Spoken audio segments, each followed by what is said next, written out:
Welcome, everybody. Thank you for being with us online and here in this wonderful place at Centro Aldo Moro.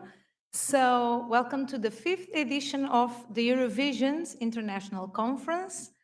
We are very, very happy and very proud to be here in Torino after 2 years online. Torino, it's a lovely city, wonderful city, and we are feeling very welcomed here. So before we start, let me tell you a bit of Eurovision's conference history. So in 2013, I met Irving Volter, here, my colleague in Malmo, in a conference about the Eurovision Song Contest. And we stayed in contact since then. But were no more conference about this, and we didn't have the opportunity to meet again in a conference. And then after Portugal's winning in Kiev in 2017, Irving called me and asked me, what do you think to organize a conference about Eurovision Song Contest in Lisbon? So I agreed, and this is how Eurovision's conference was born. We made 2 sessions in 2018, one session in February for the Portuguese audience in Portuguese, and other in May during the Eurovision Song Contest week. So our goal since the beginning was to gather in the same place those who make Eurovision Song Contest happen. Musicians, TV professionals, fans, as well as established academics and early careers researchers. So in that sense, we organized roundtables, academics papers, and a science slam. Our goal is always to gather together people that are interested in Eurovision Song Contest, as well maybe those that don't like it or they are not interested. So it is an opportunity to share knowledge, to share ideas to those everywhere in each corner of our world. So we want to create a stage for different visions about the Eurovision Song Contest, about music, about Europe, so several Eurovisions. So in the next year, Carla Figueira, here a little bit hidden, joined us, and we went to Tel Aviv and we organized Eurovisions there. But in the next day, pandemics came, we were forced to be at home, and we decided to organize with Isabel Campelo with us the 2 sessions in 2020 and 2021 online. So online was a big challenge, but also a big opportunity to gather new audiences and people around the world. So it's our goal also, this is why we are streaming, to have people here in the room, but also to gather people online. So this year, we contact Jacopo Tomatis and Giulia Mugeo, who accept to help us and to integrate Eurovision's conference in a program events dedicated to the Eurovision Song Contest. So as you see, this conference, it's only possible with the effort of a team, our team, but also with the help of good friends and good colleagues. So I need to acknowledge to Jacopo Tomatis and Giulia Mugeo. Thank you so much for receiving us in Università degli Studi di Torino. We have to thanks to our scientific committee from Nova University of Lisbon, Professor João Soeiro de Carvalho, Professor São José Corte Real, and Professor Salwa Castelo Branco. And of course, our dear speakers, panelists, science slammers for these 2 days. Thank you for being with us. And thanks a lot for accepting our invitation and for sharing your knowledge and your time with us. We are very, very happy. I have to thanks also to Korjun for the musical interludes, Irving students at FHM Hanover for the collaboration in the communication strategy, to Sandra, Bjarne, Sharon, Leah, and Jerome. Thank you. Also to Gonçalo Antunes de Oliveira in Lisbon for the amazing website, Gonçalo Conceição for the design, and last but not least, this amazing audience here online. We hope you enjoyed the conference. We hope to share a lot of ideas here, and I will pass my word to Isabel in Lisbon online to welcome you. So again, thank you.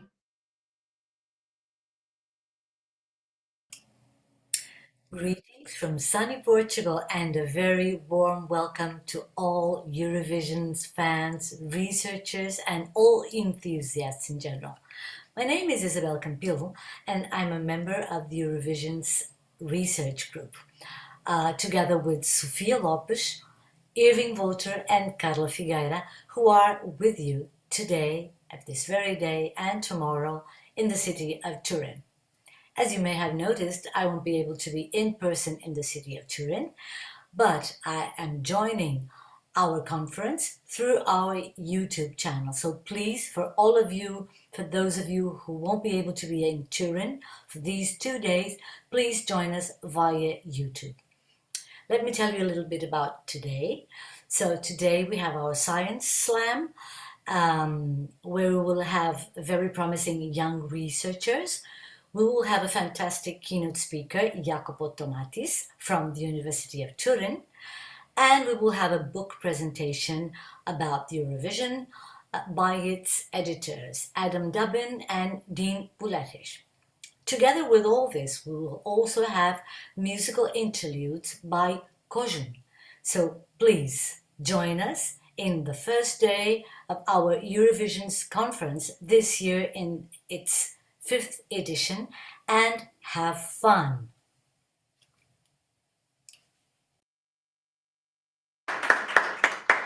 And we're back in the room here in Turin, and it's my pleasure to introduce today's keynote, Jacopo Tomatis. Jacopo is a musicologist, music critic, and a musician. He is a research fellow at the Università degli Studi di Torino, where he teaches popular music and ethnomusicology. His main research interests are in Italian popular music from the 1920s to the present day, with particular reference to media and cultural history. His first book, Storia culturale della canzone italiana, won the International Association for the Study of Popular Music Book Prize in 2021. So with you, please welcome Jacopo Tomatis.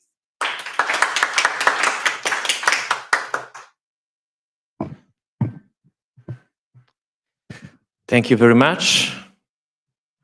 So, welcome to the University of Torino. We are really pleased to have you here, and thank you for organizing this conference within our program. We are really proud to have you here.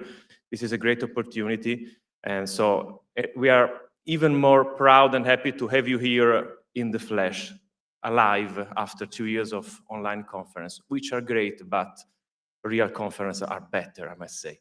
So, I will start my, okay.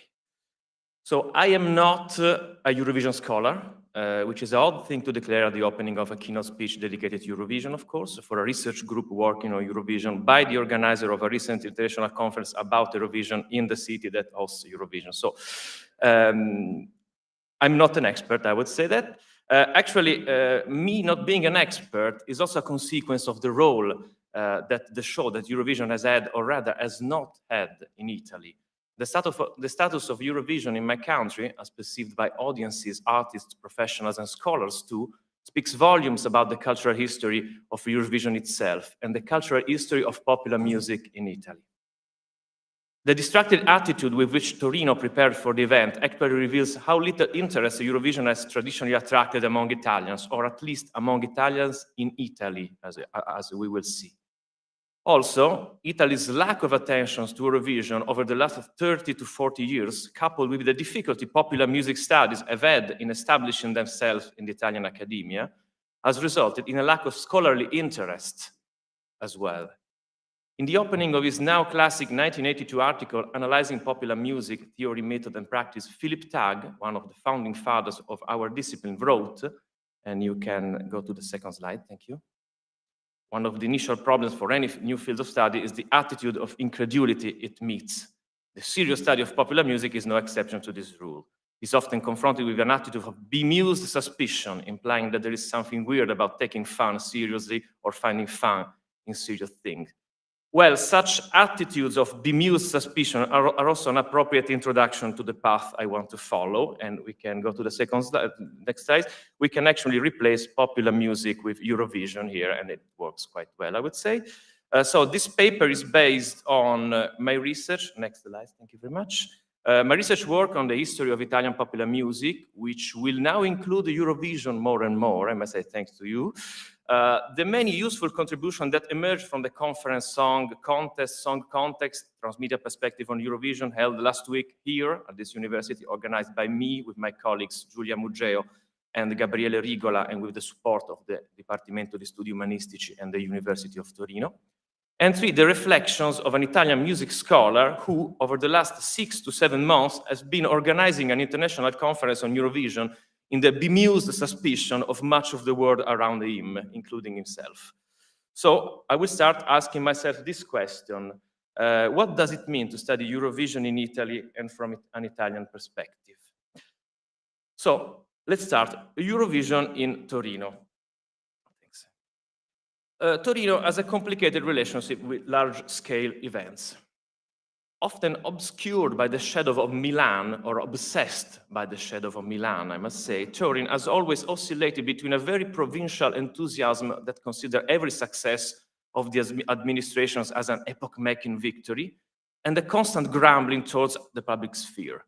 This is particularly true after the 2006 Winter Olympics, which marked a period of major cultural growth for the city, later crushed by the 2008 crisis. This kind of schizophrenia does not worry us Torinesi too much, I must say. Last November, for example, the city was thrilled for several weeks by the arrival of the ATP Finals, one of the world's top tennis events. Oddly enough, but not too oddly if you follow me, in October, few people reacted with the same enthusiasm to the announcement that Torino would host Eurovision, and even fewer followed with any interest the complex procedure that in the previous months had included Turin in a short list of possible hosting cities, along with Bologna, Pesaro, Rimini, and our arch nemesis Milano.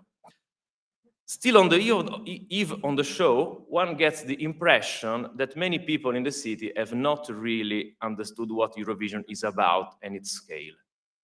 20 days before the festival, with hotels at stellar prices for months and tickets for the show sold out within the hour, it was somehow tender that the city's daily newspaper, La Stampa, had to motivate its reader by reminding them that Eurovision, quote, resembles the classic opportunity not to be missed, a moment to find ourselves and be made attractive again. In the meanwhile, the organization of our conference began, amidst the bemused suspicion of many, with the notable exception, we must declare, and luckily, of the University of Torino, which supported and financed the project. So thanks again to the University of Torino for supporting us. To understand the attitude of the people of Torino, you can go to the next slide, thank you. It is useful to briefly review the history of the relationship between Italy and Eurovision. Italy is one of the founding countries, as you know. As you surely know, Eurovision was born in 1956 on the initiative of the European Broadcasting Union and modeled its format on that of the Sanremo Festival, launched in 1951 by RAI, our national broadcaster. TV arrived in Italy in 1954, so first difference is that Sanremo was born for the radio and Eurovision for television as well. Italy took part in the competition regularly from 1956 to 1980. It won in 1956 with Gigliola Cinquetti, who also got a second place in 1974, beaten only by Waterloo by ABBA, which is like losing the Champions League with the great Real. So go Gigliola. Gigliola will be here tomorrow for a public speech at 6 p.m. Please be there. It will be a great opportunity to discuss, and she will also sing and play some songs with a couple of musicians. Italy won to the disinterest of the Italian media in 1990 with Toto Cutugno. In 1991, Italy organized a show in Rome, an edition remembered by all as the worst edition ever. We have a slide for this, I think. Yes. Gigliola, Cinquetti and Toto Cutugno hosted the event, but the show was designed for an Italian audience and mostly in Italian. The orchestra was put together at the last minute, so almost everything happened. It was not a great opportunity to, showcase the ability of Italian people in organizing stuff. So we hope to do better this time. Italy did not compete again from 1994 to 1996, participated in 1997 with Fiumi di Parole by Jalis, who will be here tomorrow, who accused Rai of boycotting them. Rai actually seemed terrified of winning Eurovision and to have to host a new edition. So from 1998 to 2010, Italy was not in the competition. Rai ignored Eurovision, even going so far as to leave the rights for the 2003 edition to the gay.tv website. In 2011, Italy returned to the competition again, and this is recent history. In the meantime, however, Eurovision has changed and become more or less what it is now. It has grown unbeknownst to the Italian and the Torinese public as well. So, Italy's complex relationship with Eurovision can be only understood in relation to the Sanremo Festival. You can go to the next slide. Which, as you can imagine, on the contrary, generates an enormous interest in the Italian audiences. In fact, it is easy to say that Eurovision space in Italy has been filled by the Sanremo Festival. We must therefore read the history of Eurovision Italy report in relation to the history of the Sanremo Festival, but also to the policies of Rai that organizes the Sanremo Festival, and to the policies of the Italian music industry, which largely depends on the Sanremo Festival, even now. Survey on Italian sources, magazines, radio, etc., does not reveal a strong interest of the Italian media for Eurovision in any moment of history. Even in the 1950s and 60s, Eurovision's moments of greatest visibility in Italy, the coverage it received was not at all comparable to that of other Italian events, not only the Sanremo Festival, but also the numerous other festivals that were mushrooming in Italy in those years, Canzonissima to Castrocaro, Festival della Canzone di Napoli, and many, many more. So it is no coincidence then that Italy's first withdrawal in 1980 coincided with the relaunch of the Sanremo Festival after the crisis of the 1970s. From 1980 onwards, Sanremo became what it is today, a television event, and a European television event. In these years, Sanremo was recorded in playback from 1980 to 1989 actually. It was recorded in playback and adopted a new television aesthetic in depth to that developed by the new private televisions that were emerging in Italy in those years. Private television in Italy was born at the end of the 1970s. Since 1980, Sanremo is very much like Eurovision. Eurovision is therefore a competitor of Sanremo. It serves neither Rai nor the Italian music industry to be part of it. So the complex relationship between Sanremo and Eurovision is indeed linked to some characteristic of the music industry in Italy, which are the centrality within the Italian popular music industry of business models oriented to domestic audiences, at least until recent years. The Italian music industry has always felt it had to sell music in Italy. It has never focused too much on exporting, and exceptions such as Domenico Modugno only prove the rule. Until the 1980s, the Italian music industry was largely dominated by major domestic publishing groups and adopted autarkic and conservative strategy, partly maintained also in the following decades. For this reason, too, the Italian music industry has always focused on Italianizing what came from abroad, also thanks to favorable copyright laws. For instance, until the end of the 1960s, at least, for instance, it was particularly convenient to translate foreign songs in Italian instead of publishing the original version, because they generated royalties and supported the domestic market. So the focus was on the domestic market. Eurovision was not supposed to help the domestic market.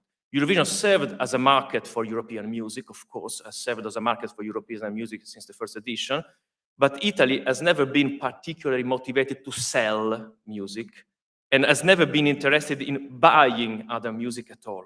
So Italy has not been interested in Eurovision. However, next slide, please.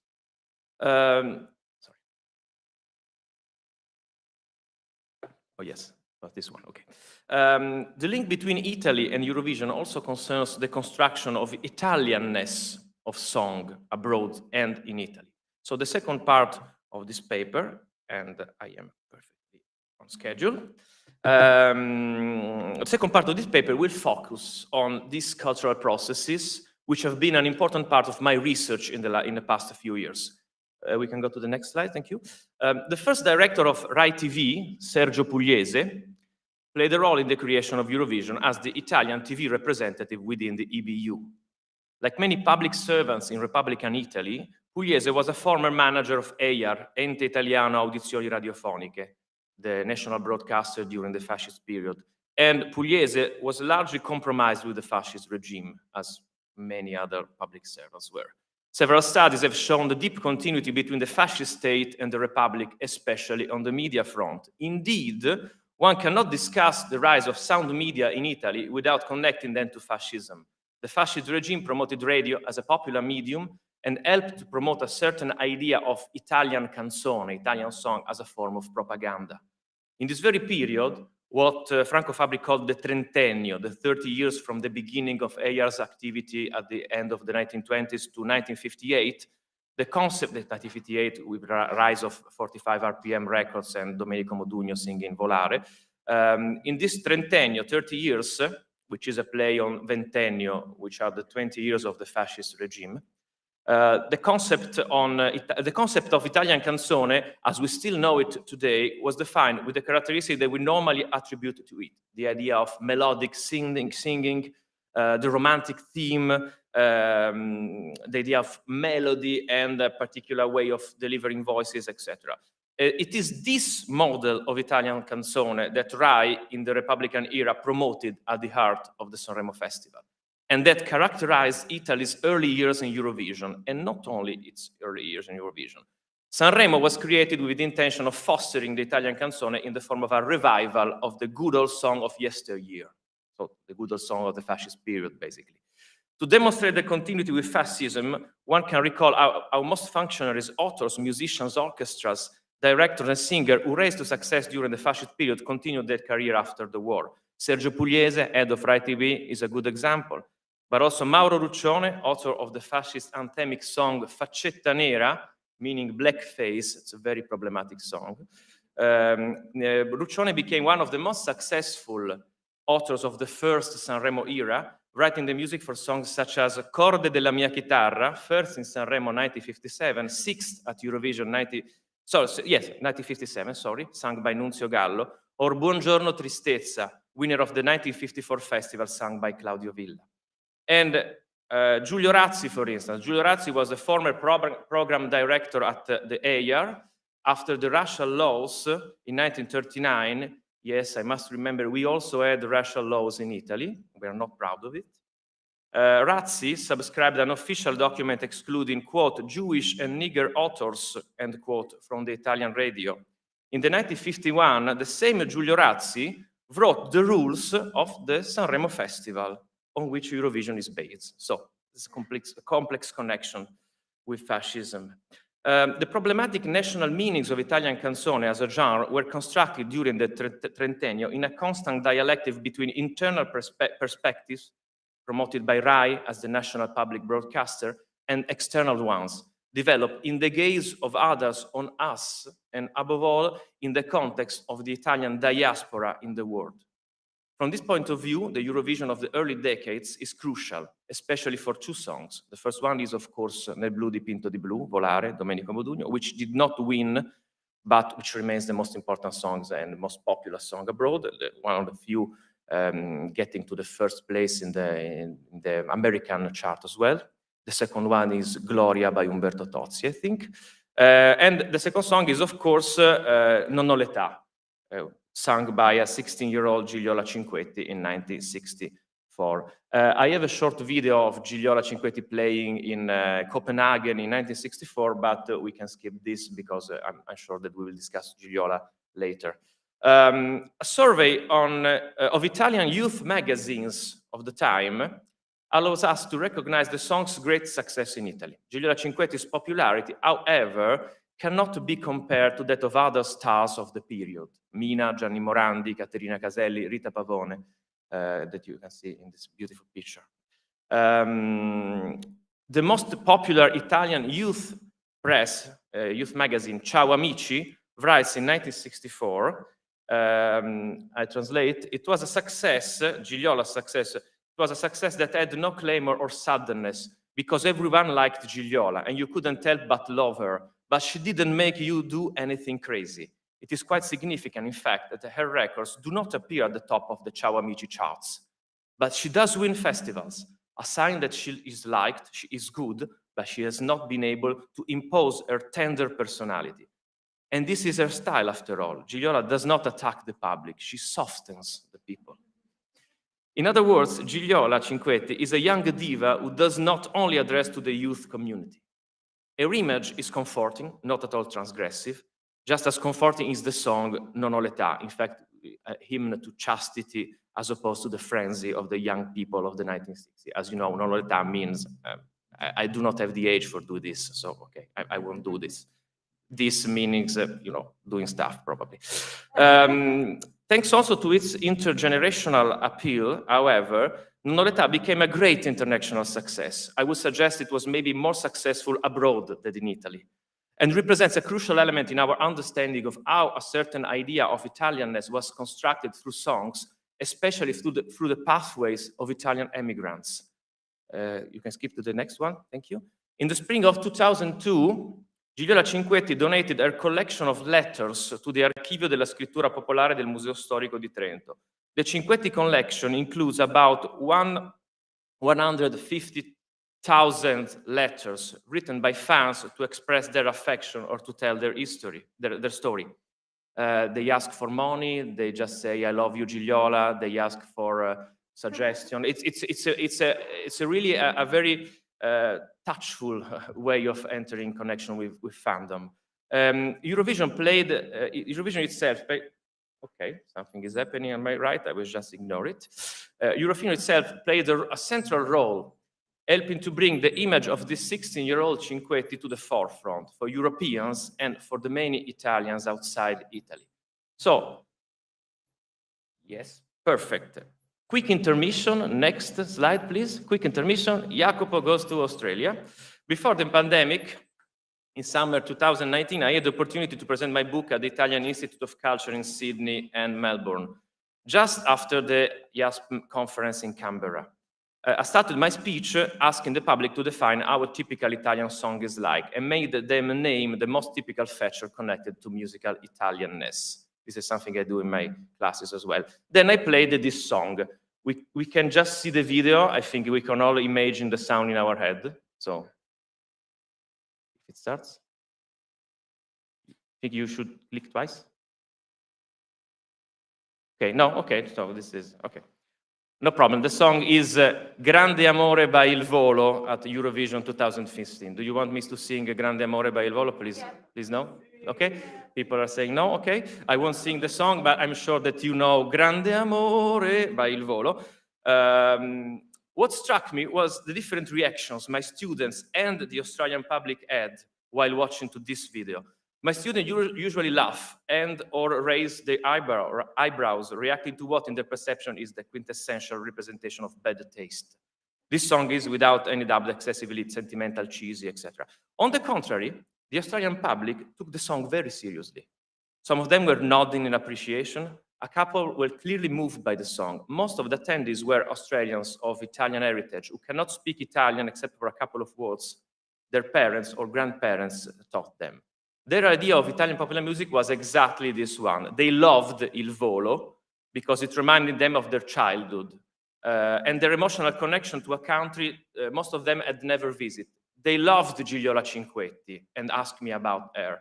Last week, I received an email from 3 Australian guys who will be here during Eurovision and begging me to reserve a place for the Gigliola concert tomorrow. So, Gigliola meeting tomorrow. So, point is, Il Volo is one of the most popular Italian bands outside Italy, part of a national heritage, which is still cherished by millions of Italy abroad. They sold million copies, they sang with Placido Domingo, but still in Italy, for a certain kind of public, they are 3 creepy guys singing old-fashioned Italian pop. So this is an important thing to understand about the canzone italiana. It is both representative of a strong Italian identity and of bad taste, which is quite complicated. And of course, this suggests that Italian identity is also connected to a class issue, I mean, social class issue. This music, the canzone all'italiana, is indeed in Italy a lowbrow music, mocked by intellectual and eyebrows, loved by everyone else. And this, I guess, tells a lot about the complexity and ambiguity of the Italian identity and its self-representation in music, and not only in music. Some final remarks, and we can go to the last slide, which is like a celebration of our winners. I suggest that the very same attitude of between eyebrow, lowbrow, self-representation and self-contempt is the attitude that Italy reserved for Eurovision. Until now, Eurovision has maintained a connection to the past of Italian canzone, so to the songs of the golden years of the Sanremo Festival, Gigliola Cinquetti, Il Volo and the likes, to the point that many people still call Eurofestival Eurovision, which is quite fine. And on the other hand, to a little-known present that has emerged in the mainstream only in its more camp and queer aspects, I can empirically affirm that before Måneskin, and to some extent still today, the only moment in recent decades that Eurovision entered Italian mainstream discourses was when Conchita Wurst won in 2014. So this is the idea most Italian people have of Eurovision. In a nutshell, through Eurovision, Europe has seen us, we Italians, as we would not like to be seen. Like Il Volo, like the melodic Sanremo song. Ideas on the typical Italian songs include expectation on style, so how an Italian song should sound, about content, what it's supposed to sing about. Such ideas are linked, of course, to the nationalist agenda. This is our tradition, we must preserve it, to the idealization of the homeland from a diasporic perspective, but also to class matters and to a peculiar self-contempt which consider the canzone italiana as the quintessential cheesy genre. The national feeling of Italians towards our song is schizophrenic, split between pride for the made in Italy and shame for something that we perceive as kitsch, as a stereotype version of ourselves, and Eurovision kind of reminding this to us in any moment. However, and I conclude, things are changing. In recent years, also as a consequence of the overturning of the global music market in the streaming era, the Italian music industry has started to market Italian music more and more to foreign countries. The symbolic moment of transition was undoubtedly represented by Mahmoud's victory in 2019 at the Sanremo Festival. I was there. I have several tasty anecdotes, but I will reserve those for the next time. On that occasion, Mahmoud, the son of an Italian and an Egyptian, won precisely over Il Volo, in a symbolic clash between the old Italy and the new one. His second place at Eurovision later that year demonstrated that a new type of Italian melody can sell abroad as well. So the recent case of Måneskin only proves the point. Italy maybe is ready for Eurovision, and let's hope that Torino will be ready as well. Thank you very much.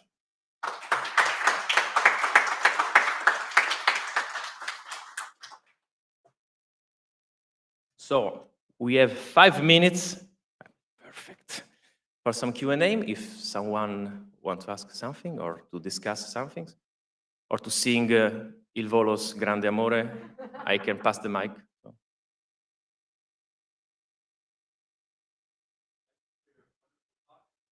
We have to, because we are online.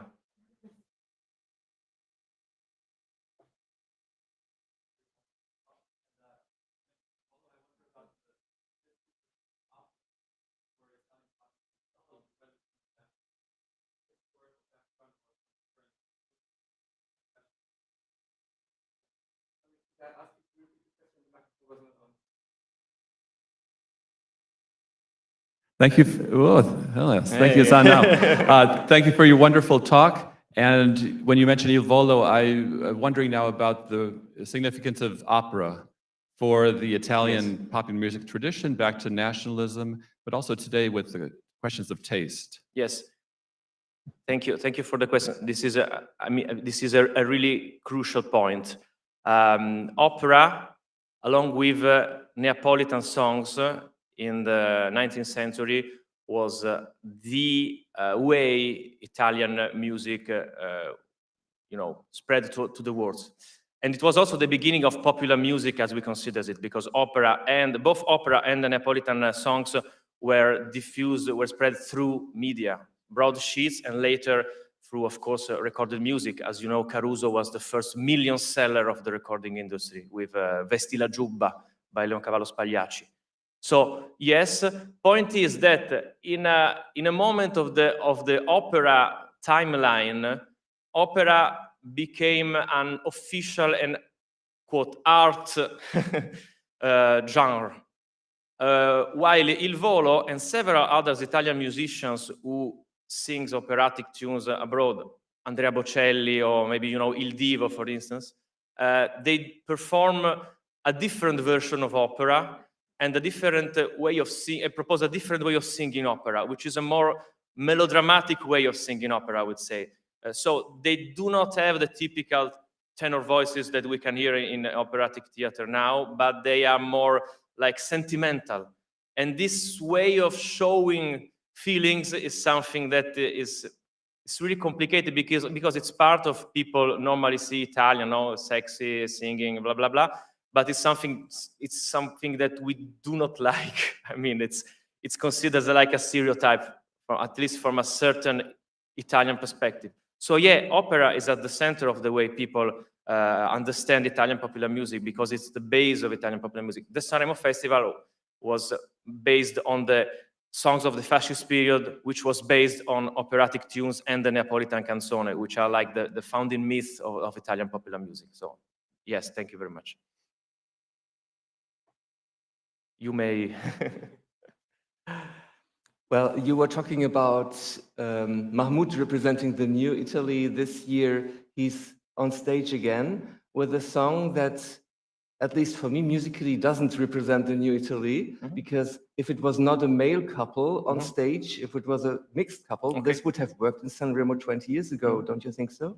No, I don't think that I agree with you with this. I will explain why. I think that Brividi by Mahmoud and Blanco is instead a very smart song because it managed to mix the Sanremo flavor, strings and melody, with some kind of, let's say, James Blake attitude, Frank Ocean / James Blake attitude, which is within the Mahmoud style. So it was kind of a hybrid.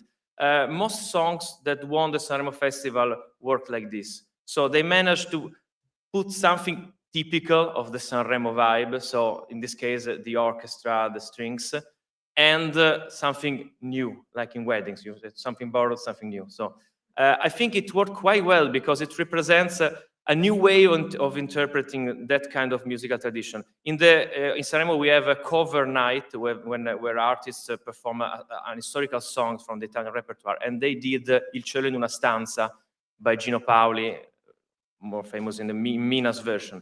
And they did a great job because they took these 61 Italian songs and make it contemporary within the Sanremo contest. So I think in Italy it worked quite well for its way of connecting two different audiences. I'm not sure it will work as well in Eurovision because, of course, European people will not connect this kind of proposal to the Sanremo Festival. So I'm really curious about the European public reaction on this. But I love the song, I must say. So.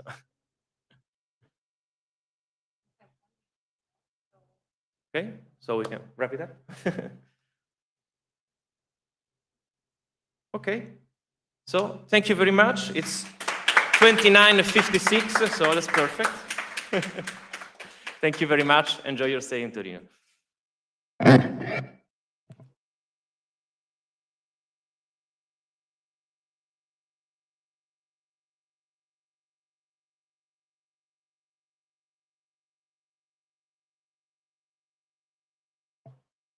Thanks a lot, Jacopo. Thank you for the keynote and thank you for the questions.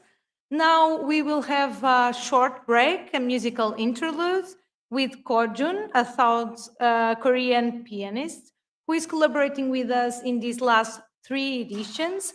So for us, it's very important to have music because we are talking about music. Unfortunately, due to technical reasons, we can't hear music, but we can hear Jacopo singing, so was amazing. Thank you. And after this short break, we'll be again in more or less 10 minutes. After the short break, we will come again with the Science Slam and with these brilliant early career researchers. So stay with us online and, of course, here in the room. Thank you. See you in a few minutes.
Hello again. Welcome again. We are very proud to be here again with the second part of the conference, the Science Slam. So we prepared this in two sessions, in two different parts. And the idea of the Science Slam is to create a place, create a stage maybe, for early career researchers and students to present their research and to discuss with established researchers, maybe some dinosaurs. I don't know if I can use these words. So we divided into two parts. This first one is with Elisa Mastrangelo. Please welcome Elisa,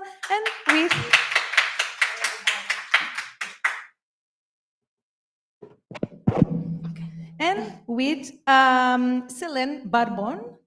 Hello. Discussing these are ideas and their works with Jacopo Tomatis. Thank you again for being with us. So, Okay. so just a few notes before. In the second part, we will have Adam Dubin moderating the session with Emma Fritze, Isis Wheelwright, and Matteo Panizza.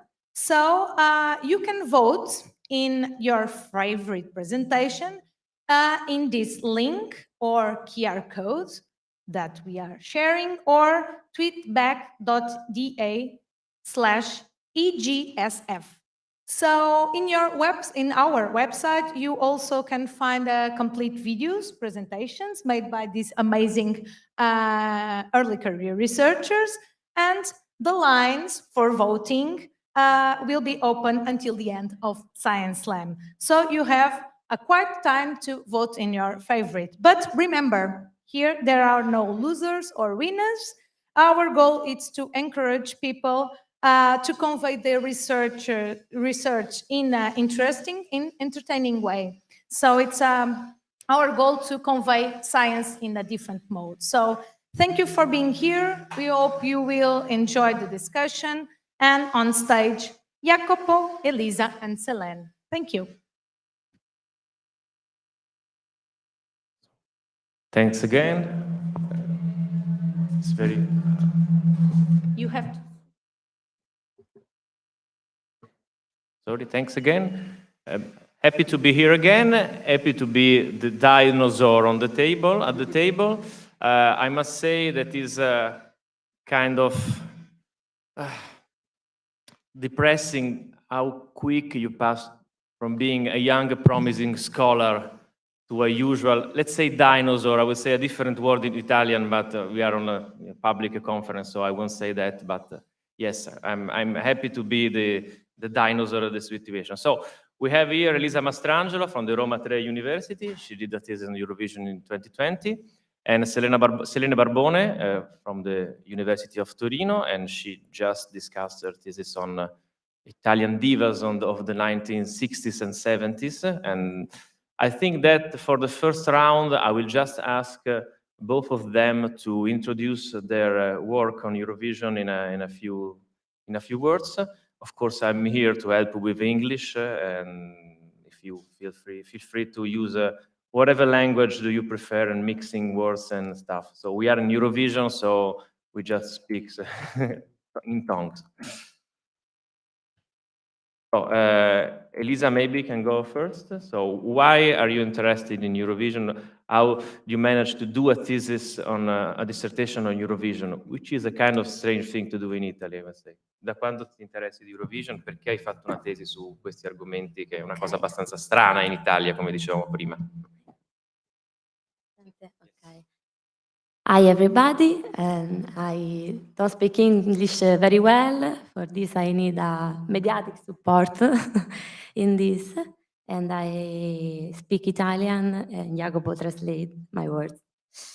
Decisi di fare una tesi riguardo l'Eurovision Song Contest successivamente al 2018, quando guardando l'Eurovision capì bene il senso e il significato di questo contest. E nel 2020 scelsi appunto ESC come mio tema e in particolar modo il percorso svolto dall'Italia all'interno del contest. In vista di questa conferenza ho estratto una parte di quel percorso dell'Italia narrando delle date principali. Yes, she decided to do her dissertation in 2018 after watching Eurovision Song Contest, and after that she understood the meaning of Eurovision. I will add that it is not obvious for Italian people, as I mentioned later, because we are not interested in Eurovision. So her dissertation was on the Italian role within the contest. It was like a short version of what you said. Allora, le date più importanti che ho scelto di prendere e riepilogare, diciamo, riepilogare dentro al video che è stato pubblicato online sono le 3 vittorie importanti per l'Eurovision, a partire dal 1964 con Gigliola Cinquetti e la canzone Non ho l'età. Grazie alla sua vittoria a Copenaghen, l'Italia ospita l'Eurovision nel 1965 a Napoli. Successivamente la seconda data importante per l'Italia è il 1990, data in cui l'Italia vince nuovamente l'Eurovision grazie alla canzone Insieme 1992 di Totò Cutugno, canzone dedicata all'avvento del mercato unito e dei legami europei. Successivamente abbiamo l'opportunità di riospitare l'Eurovision in Italia e lo ospitiamo a Roma presso gli studi di Cinecittà. Questa edizione, come molti sapranno, si rivelò un disastro per la sua disorganizzazione, poca formazione, poca conoscenza del contest. Dunque l'Italia sceglie successivamente di distaccarsi sempre di più dal contest, onde evitare di doverlo riospitare. Nel 1998 in particolare abbandoniamo totalmente il contest per poi ritornare nel 2011. In questo periodo di distanza dal contest iniziano a girare delle voci per giustificare questa assenza. In particolar modo l'Eurovision fa un'audience troppo bassa, l'Eurovision non è un prodotto italiano, noi abbiamo già Sanremo, l'Eurovision non ci pubblicizza, non promuove la nostra musica all'estero e via dicendo. Successivamente, grazie alla sollecitazione da parte di più persone e soprattutto degli italiani, nel 2011 rientriamo nel contest con Rafael Gualazzi e la canzone Madness of Love. Di lì vari artisti usciti dal Festival di Sanremo partecipano all'Eurovision fino al 2020, quando di fronte alla pandemia e a un nemico comune, il Covid, l'Eurovision si ritrova a non poter essere organizzato a Rotterdam. In particolar modo in quel periodo Cornal Mas, consulente creativo dell'Eurovision 2020, osservando gli italiani affacciati ai balconi che cantavano Fai rumore, prende ispirazione per creare uno show chiamato Shine a Light, uno show incentrato sulla musica, ma soprattutto sull'unione dell'Europa, poiché non competitivo, ma esclusivamente di partecipazione e condivisione.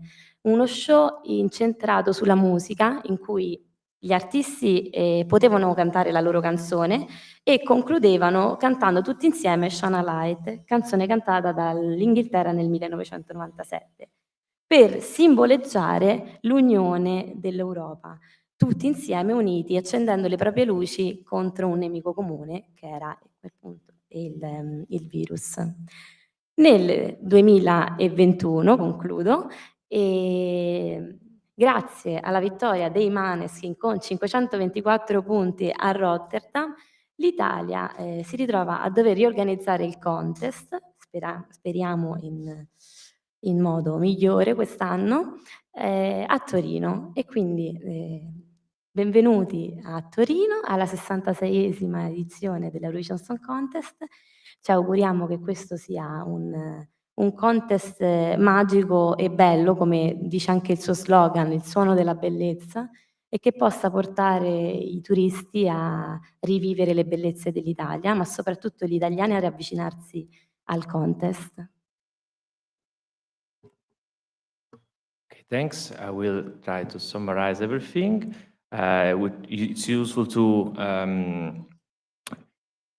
narrate the history of Italy in Eurovision, 1965 Naples, the first edition after Giulio La Cinquetti victory in the same year. 65.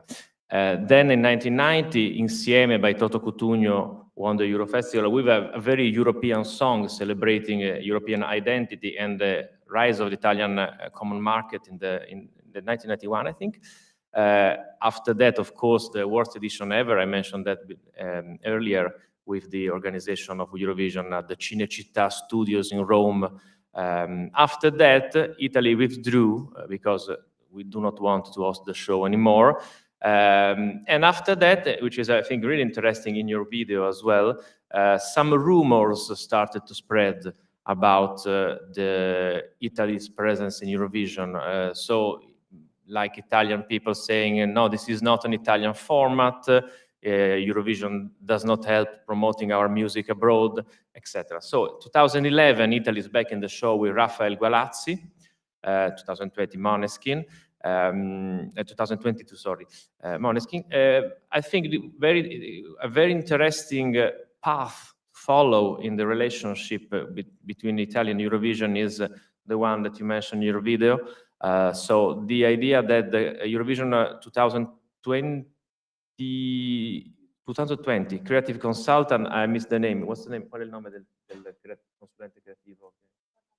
Cornel Mas took the idea of the Shine a Light show after seeing Italian people singing Diodato's song Fai Rumore from their balconies. As you know, in Italy, we have a lot of balconies, and during the COVID pandemic and during the lockdown, most people used these balconies as a place for connecting with the community. I mean, in my neighborhood, people started singing at the balconies in late June, which was a problem because I was doing my classes online and people were singing like all day from the balconies. It was a very complicated matter, but it was great, I mean, because it was a way of connecting with people in a moment when we could not go outside. And one of the songs that were sung during this period was Diodato's Fai Rumore, which won the Sanremo Festival, and it was supposed to enter the Eurovision Song Contest in 2020. So the Shine a Light show started from this, with artists all around Europe singing their tunes and then singing the Shine a Light song all together. Diodato performed in the Arena di Verona. It was a very powerful moment with the Arena di Verona completely empty, without people. And so this was the short version of what you said with some extra infos, and you just said welcome to everybody. So thank you very much. I have a couple of questions. I think I can start from here, and then we move to Selene. In your video, you showed a very interesting chart of how the Italian public started to be interested again in Eurovision. We can see that the audience data started to increase from 2011 until now, with some bumps in the road. Can you tell us something more about this? Have you observed the way people in Italy have reacted to Eurovision after 2011? Ti chiedo del video, della slide nel video dell'incremento dell'audience, perché si vede molto bene che cresce. A un certo punto c'è anche un momento in cui invece va di nuovo giù. Se puoi dire qualcosa su questo, che mi sembra interessante. Sì. E con il rientro dell'Italia nel 2011, con Madness of Love, nonostante venne trasmessa in differita, c'è una grande adesione da parte degli italiani, poiché con la trasmissione della finale raggiungiamo un livello alto, quasi tra i 2 e i 3 milioni di visualizzatori.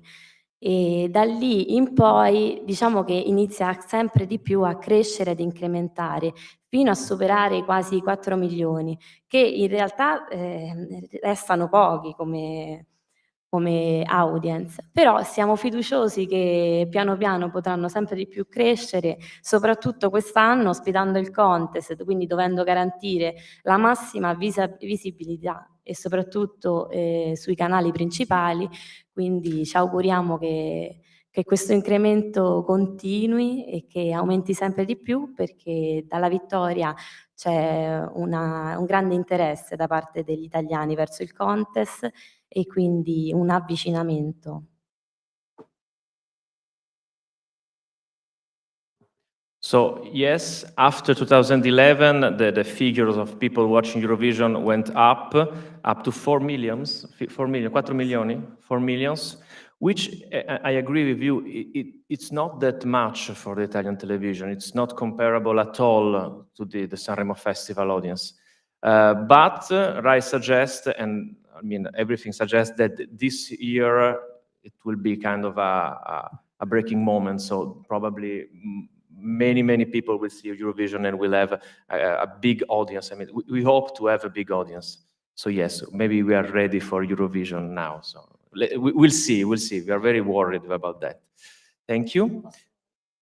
Of course. Volevo concludere dicendo che il contest, prima di essere comunque uno spazio importante per la condivisione dell'arte, in questo caso la musica, è un contest incentrato su uno scambio di valori, di tradizioni, di culture, di differenze, ma specialmente di unicità.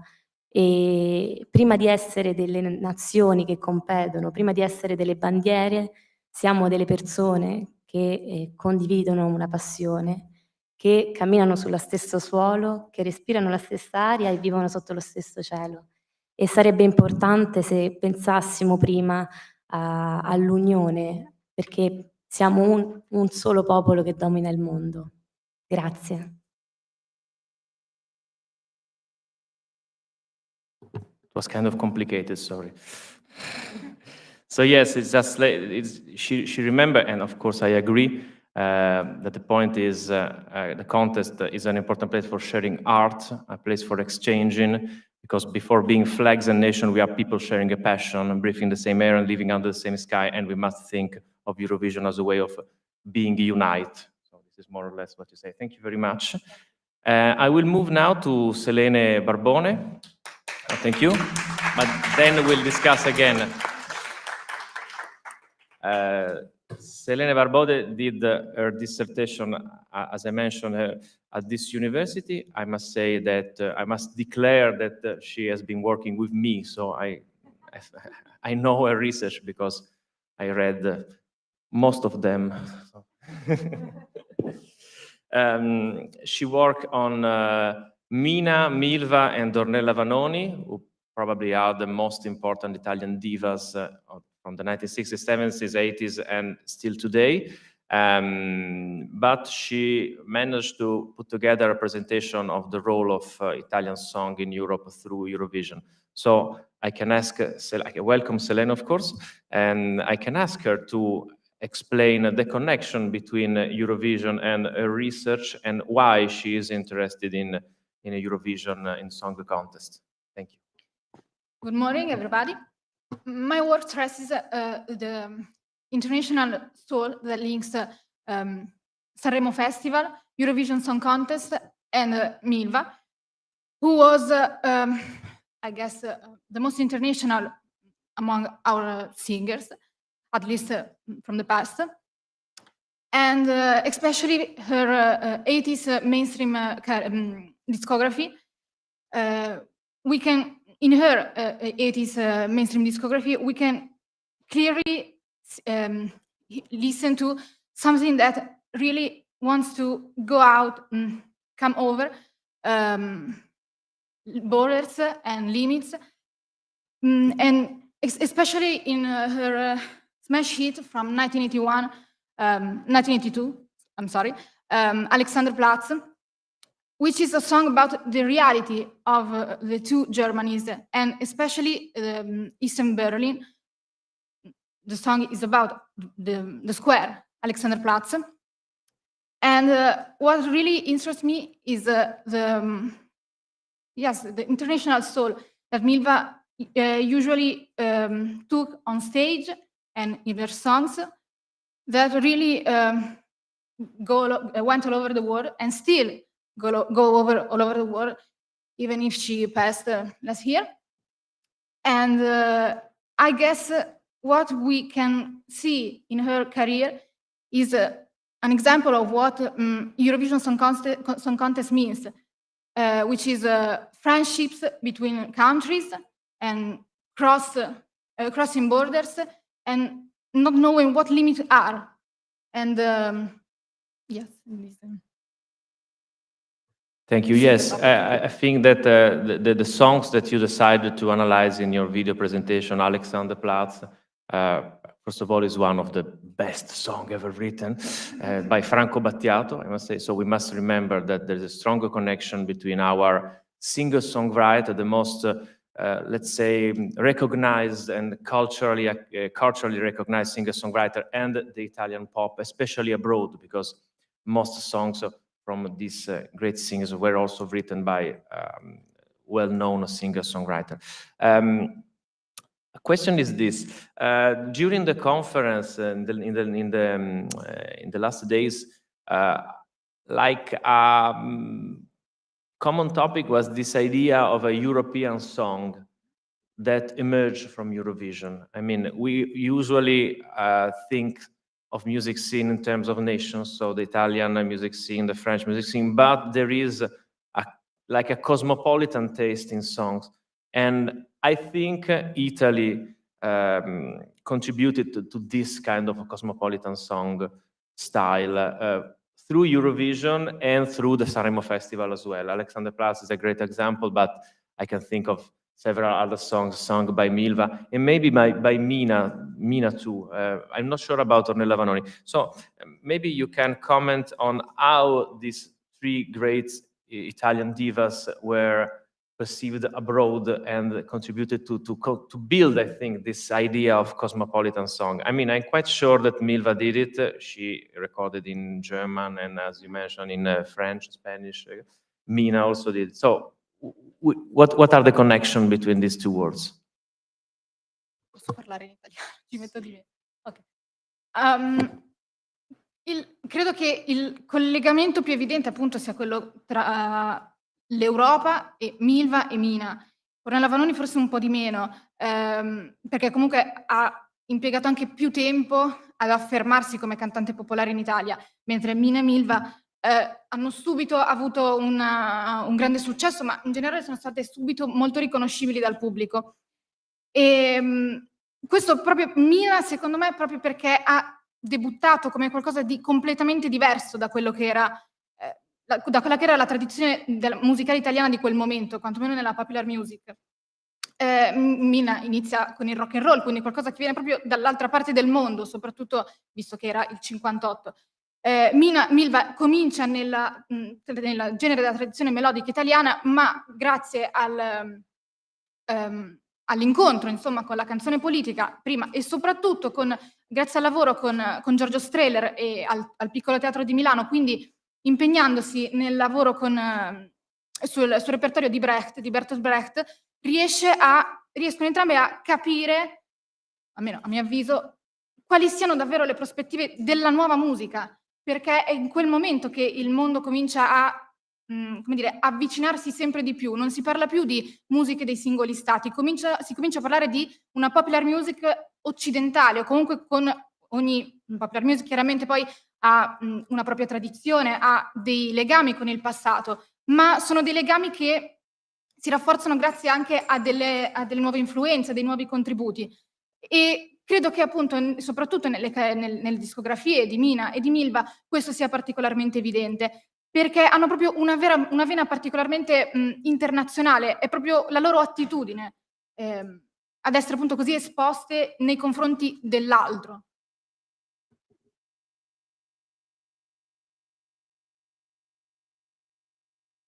Okay, sorry.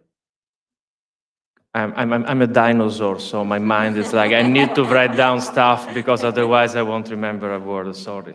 I'm old, as I mentioned. So yes, again, this connection between European songs and Italian diva is particularly evident for Mina and Milva.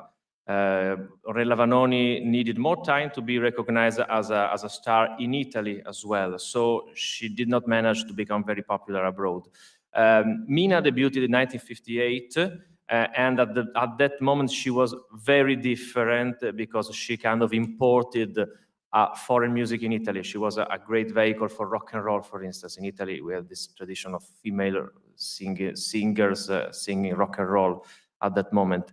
Milva was at the moment more traditional, but then she switched to a political theater, performing Bertolt Brecht songs in Italian and in German, in the context of the Piccolo Teatro of Milan with Giorgio Strehler. So at that moment, she kind of turned her career in a different direction, and she understood the need for different music in different countries.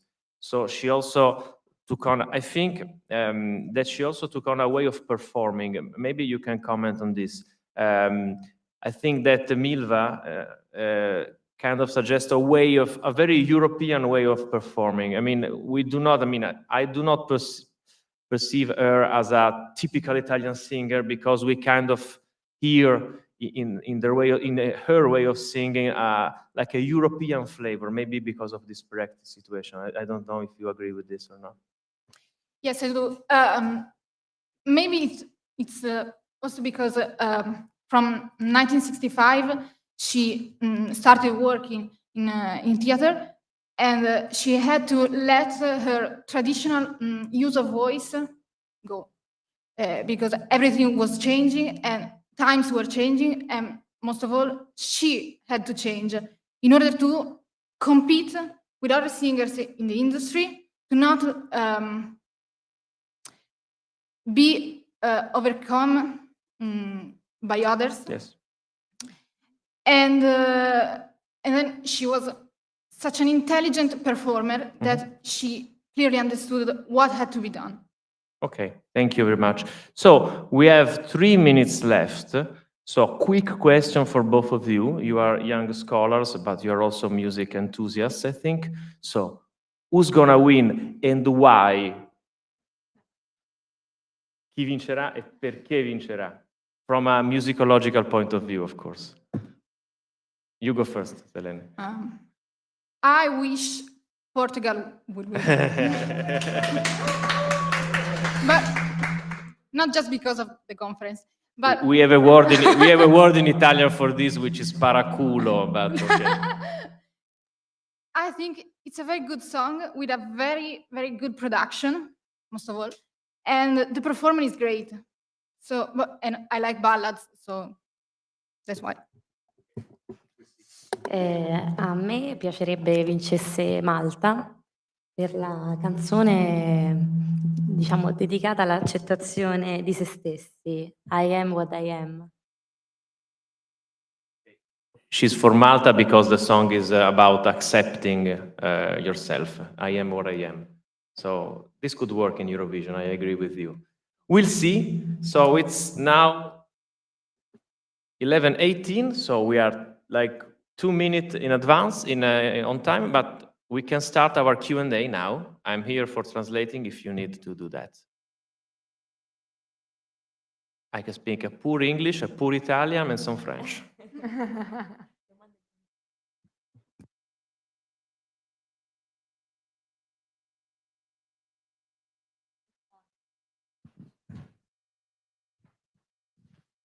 Is it on? Yes.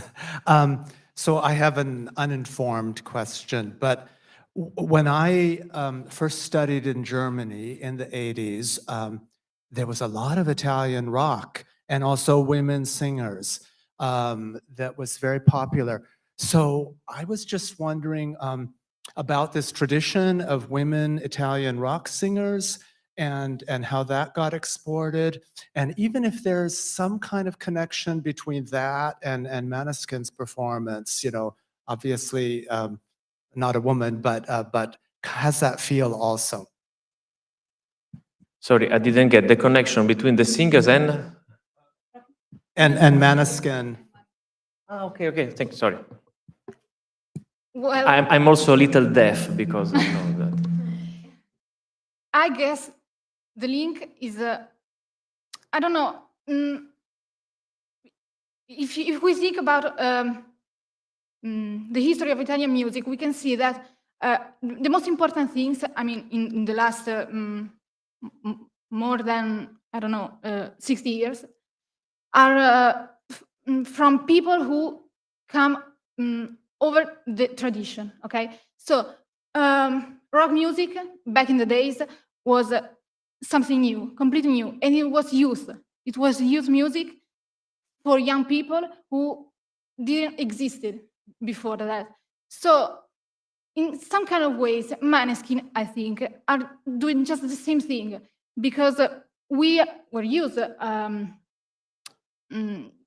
to listen to melodic pop music in Sanremo, and then they came and they did what they had to do. So they did rock music. I don't know, I can imagine that maybe rock music is, I don't know, something so important to Italian music, but in a not, come posso dire, tipo un salvagente per la musica italiana? Like security, I would say that. I would say salvagente.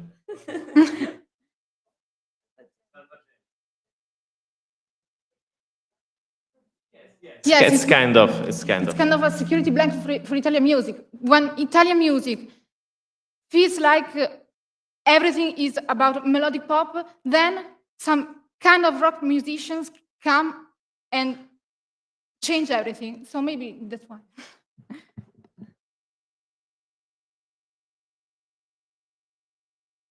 This was a life jacket. So,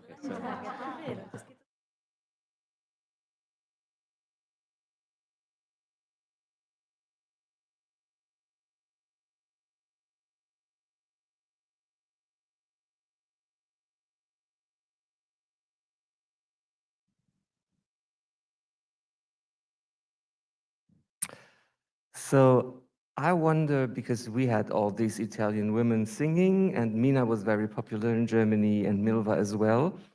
They never won Sanremo. No, they didn't. Do you think they were too European? Maybe. Or, I don't know, because maybe they were just, I don't know, too much for Sanremo, back in the days at least. I mean, when Mina sang Le Mille Bolle Blu, it was something so out of the tradition. Even when she performed it, I mean, the gesture on the hand, with her hand on the lips, and people were shocked, and they were so shocked that press thought she was mocking audience, and maybe that's why she never won.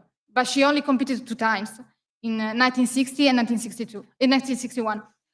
Milva competed 15 times, and she never won, unfortunately. But I think at the beginning she had chances to win, but she was very, very young. I mean, she was 22, 23. And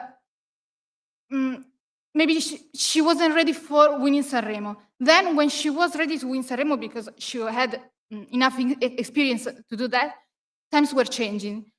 So maybe she was just not at the right time at Sanremo Festival. And then she became Milva. I mean, she became one of the most important female singers of Italian music. So she was too much for Sanremo. And that's why she never won. She deserved it. I have a question for Elisa. I will put in English and then Jacopo will translate. When I'm studying Portuguese national selection, Festival da Canção, I saw when Portugal won in 2017, the interest on Eurovision in Portugal raised So many people doesn't care about Eurovision or just complaining about Eurovision music, of course. Many people just do zapping, watch to complain and complain about Portuguese entries, of course. But the interest we saw in the dynamics by fans and other dynamics, also in the audiences, raised. So a question for you is, are you observing this growing of interest? Do you think it could happen here for Italy? I don't know what you are observing. So yeah, it's a kind of open question. Thank you.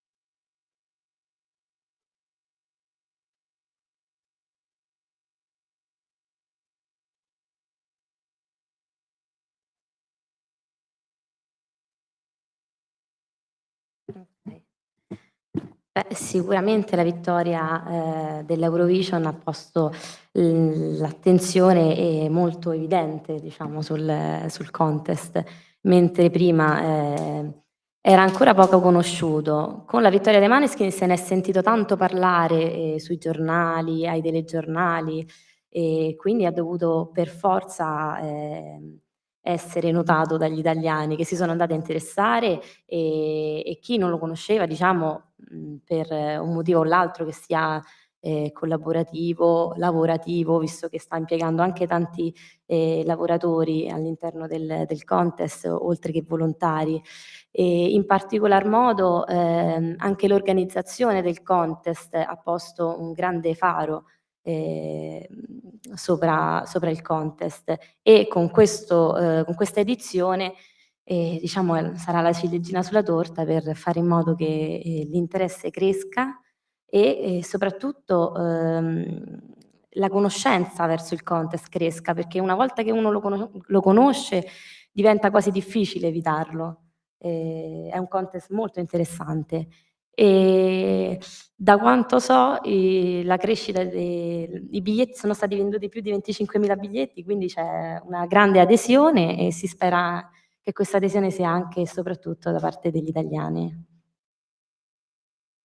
Okay, so yes, of course, the Maneskin victory put the contest to the forefront, especially because Italian media covered extensively Maneskin winning. So we basically cannot ignore Eurovision Song Contest anymore. And she suggests that the Italian organization of Eurovision also forced us to a major attention to Eurovision workers. The organization make us aware of people working around Eurovision and around the music industry. At the moment, the fact that all tickets were sold like within the hour, more than 25,000 tickets sold, suggests that yes, so definitely the Maneskin case is like the turning point of this history.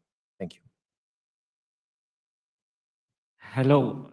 Okay. A question links to what Sofia just said. I'm George from Malta, and you just mentioned the Maltese entry as a potential winner for your tastes. Links to what Sofia said before. A country like Malta has never won the Eurovision Song Contest, and there is big interest, and like 90% of the population watches the contest. Through the study, any suggestion for a small country like Malta, if we would win one day, how can we keep the interest active? Because then, like when the Junior Eurovision was there, we won it twice, and then like the interest was not there anymore. So any suggestion, if we would win one day, what can we do to keep the interest since we get it? Traduco, viene da Malta naturalmente, quindi ti ringrazio per l'endorsement. Malta non ha mai vinto Eurovision e la partecipazione sta attivando un grande interesse nella popolazione. Come si manterrà l'interesse attivo nei prossimi anni? Cioè, come si riesce a convincere la gente a restare dentro l'interesse per Eurovision? It's a complicated question.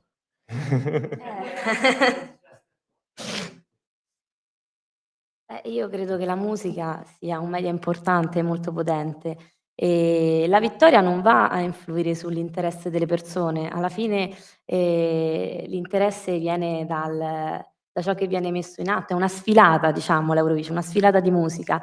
Credo che anche solo questo riesca a catturare l'interesse. Ci auguriamo che Malta presto magari possa anche lei ospitare l'Eurovision per far vedere un po' anche la sua terra. E nulla, questo. So you don't have any suggestion?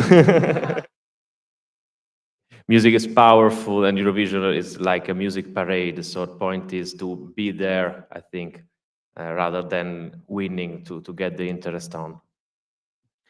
Okay, I think that it's 11:30, so we are perfect on time. Thank you very much. Thank you, Elisa Mastrangelo and Selene Barbone. And now to Sofia. Thank you. Okay, it's working. Thank you, Jacopo. Thank you, Elisa. Thank you, Selene. So now we will pass to the second session of Science Slam. So I will ask Adam Dubin, our chair of this session, Matteo and Emma to come here and to present their works. Thank you again. And I have to remember that you have time for voting. So the lines are open. It's our Eurovision queue. So you have the QR code to vote, you have the link, and please welcome here. And also Isis will be online with us from Canada, so very far away. And thank you for being with us. I will pass the word to Adam and enjoy.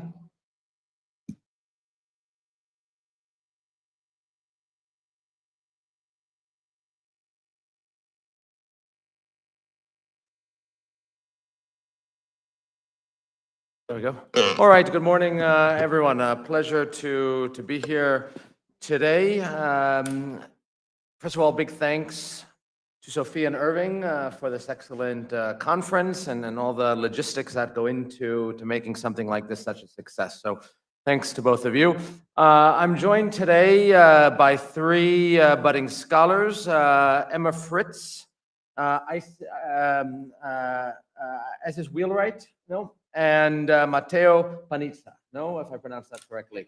And all three provided really interesting abstracts that link to sort of three perhaps overarching themes. One is politics and perhaps regulatory structures within sort of the broader Eurovision contest. Another one is geopolitics. And then the other is sort of quasi-governance and evolution of ideology and politics and how all of that sort of intersects in different ways through the Eurovision Song Contest. So what I want to do is hand it over first to Emma to talk about her abstract, then just based on the order I have here, Isis, and then Matteo. All right? So Emma, why don't you begin?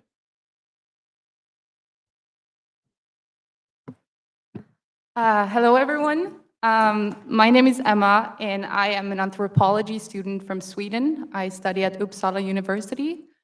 And thank you so much for having me. It feels unreal being here with other Eurovision enthusiasts. I'm not really used to that. Everyone hates me when I'm just talking about Eurovision all the time.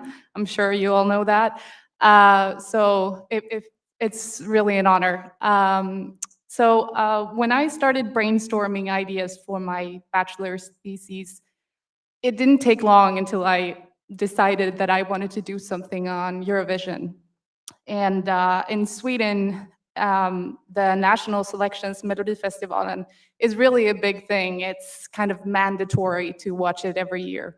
But when it comes to Eurovision, is usually just tossed away as just a kitschy song contest of musical mediocrity. So when I wanted to do this, I wanted to focus on something that people would actually be interested in. And if you put it together with politics, people will listen. So that's essentially what I did. So for my bachelor's thesis, I have focused on how the governing body of Eurovision and the Eurovision organizers have the power to kind of control and regulate the political discourse by managing the selection of competing songs. So they kind of have the power to regulate the flow and counterflow of discourses allowed to enter the Eurovision universe. So essentially what I did was I took examples from Russia, Ukraine, and Belarus over the last decades and showed like how they've done in the contest and also how they are perceived. And you can kind of see in the conclusion I made was that the way that these entries, like how they perform and how the results is going to be, is partly dependent on our joint history and biases and political trends, and also the rules and values that are kind of promoted on the Eurovision stage kind of control how we perceive these countries. And the second part of my thesis, which is probably the most anthropologically relevant, is how I look at the Eurovision community as this imagined community. So it was the theorist Benedict Anderson who came up with the idea of an imagined community, and he focused primarily on nations. And obviously Eurovision is not a nation, but Benedict also said that nations are not constructed by blood, but by language.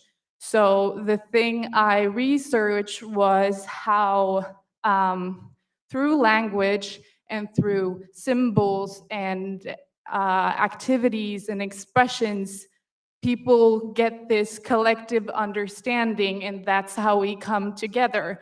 So here, Eurovision is kind of a social illusion carried out by the organizers to kind of get people to come together through this collective understanding of what a pan-European identity should be and how like European unification works.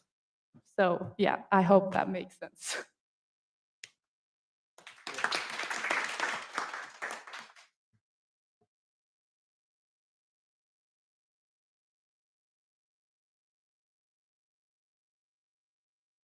For that.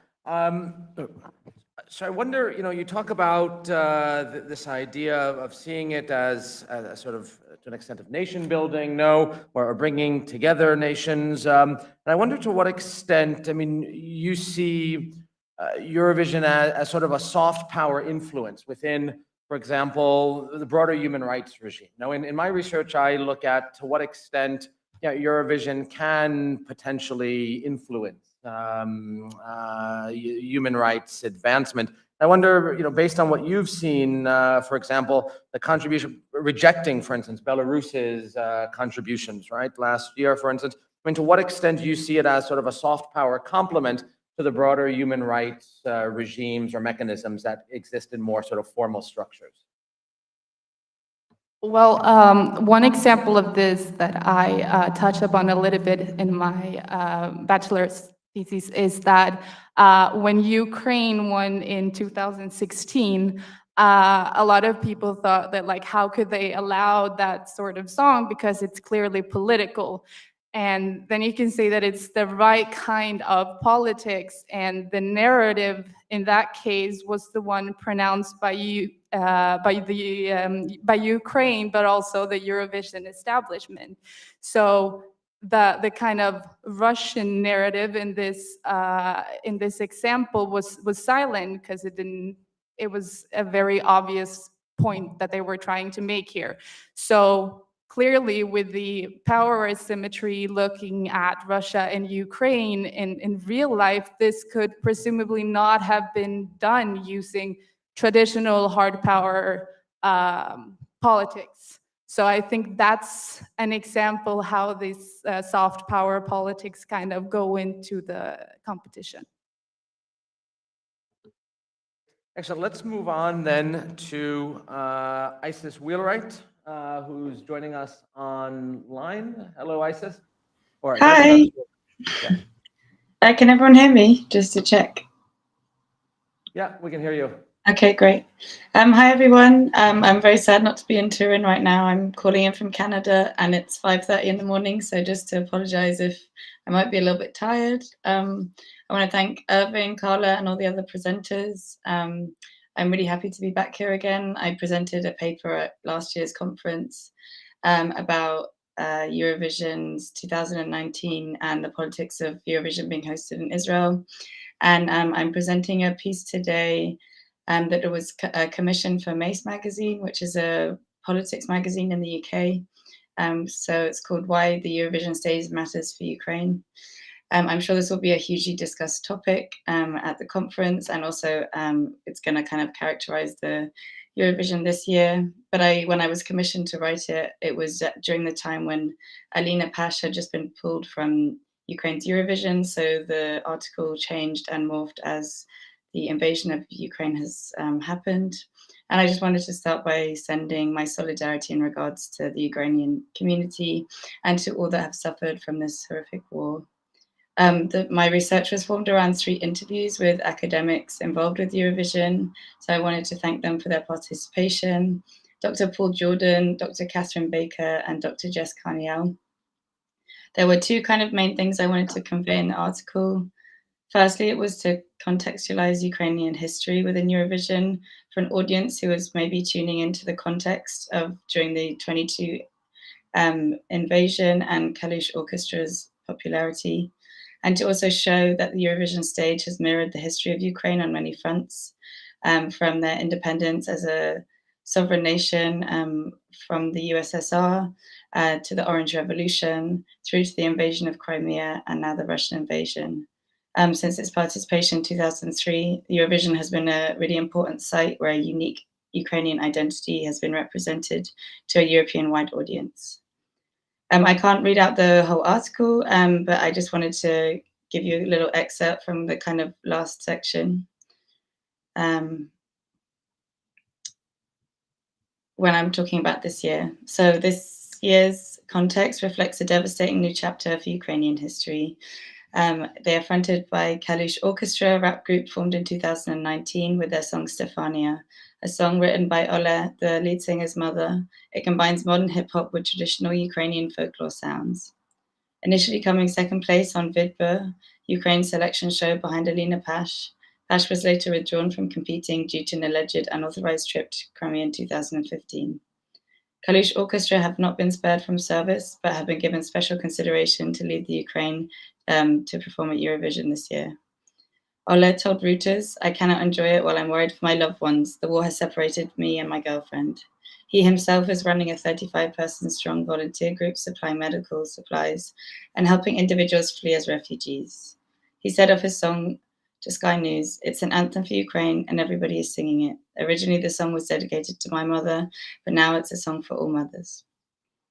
This moment is worthy of intrigue, not only because culture is one battleground where Russian aggression is being resisted, but because the Eurovision stage offers a unique look into the contested realities of Europeanness, however contradictory these borders may be.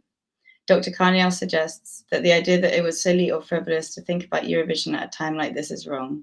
It isn't. It's precisely the time where the meaning and significance of something like Eurovision can come into clear view. Ukrainian defiance has proven to be interwoven with the Eurovision Song Contest, and this year will continue that cultural thread. Thank you very much.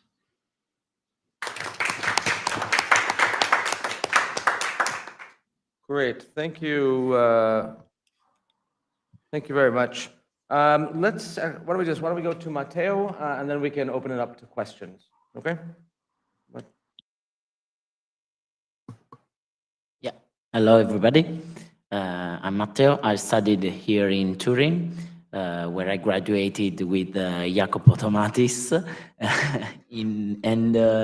The name of my work was When Music Divides and Unites, the Eurovision Song Contest between Nationalism and Politics, because I focused my studies on this aspect, the fact that the Eurovision is full of politics and some, for example, the boycotts in the Italian situation, in the Italian point of view.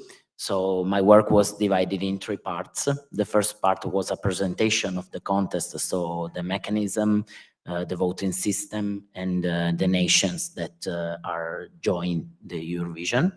The second part was a focus on the nationalism, so the fact that every country represent themselves in the Eurovision with their traditions, costumes, and cultures. And for example, the fact that the postcards are always used not only to show the country that hosts the contest that year, that specific year, but also, for example, in 2014 edition in Copenhagen, where the postcards were filmed in every country, in every nation, with as a common final, which was creating the national flag. And Italy, of course, used food to create their flag with Emma Marrone, one of the worst position we make in the Eurovision in the last 10 years.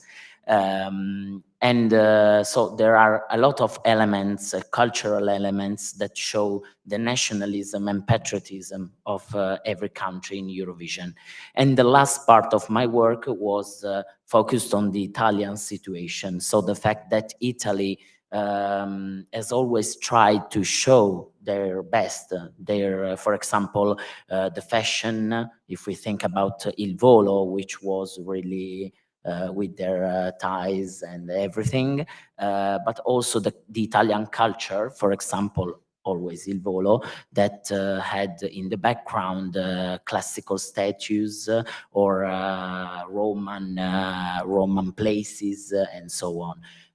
So Italy always tried to show itself with everything, the food, the culture, the traditions, but not only Italy, but everybody. If we think about, for example, Poland or Ukraine or Armenia, that every year send, for example, traditional songs with typical instruments, or also the fact that every host nation try to represent themselves in the contest, not only with the song, but also with all the preparation of the contest. So the stage, for example, or the logo. If we think about the Russian edition in 2009, there was a phoenix, which is a typical element of the Russian fairy tales. Or in Ukraine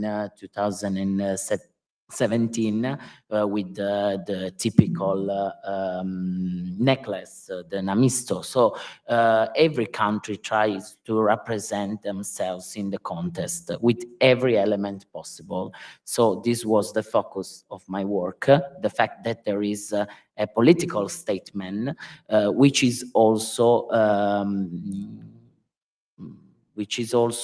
represented by, for example, the media, how the media represent the contest. We talk later about how the Italian media talk about the Maneskin victory. But for example, in Italy, as we said later, the Conchita Wurst case was really important. The fact that many politicians talked about Conchita because she was a drag queen. So it was an important element also in the Italian culture, because we are really close on this.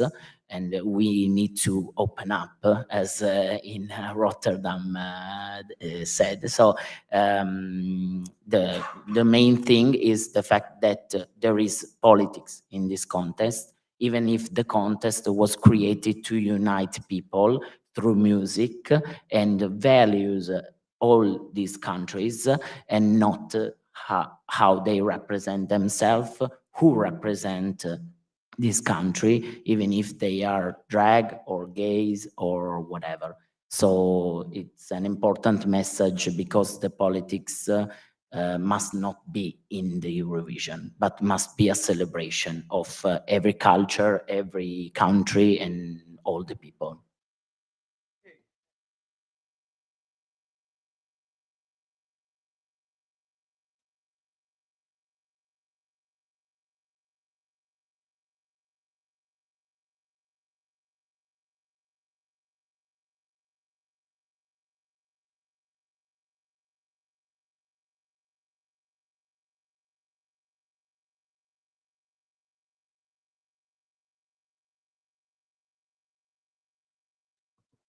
Can you repeat the question, please? Yeah, that you talked about how Eurovision. Thanks, I always forget. Sort of projects a sort of nationalistic image, but it's very much linked to, for example, LGBT, right, culture, and so on. Whereas the more traditional sort of movements of nationalism in Europe, and particularly over these last few years, here in Italy, but also in Spain with Vox, Le Pen, although sort of stopped a bit in the recent election. I mean, can we sort of see Eurovision as kind of a counter movement or a counter nationalism to more traditional notions of the growth of nationalism here in Europe? Yeah, I think that the Eurovision is the perfect platform to represent also the rights that she was talking later.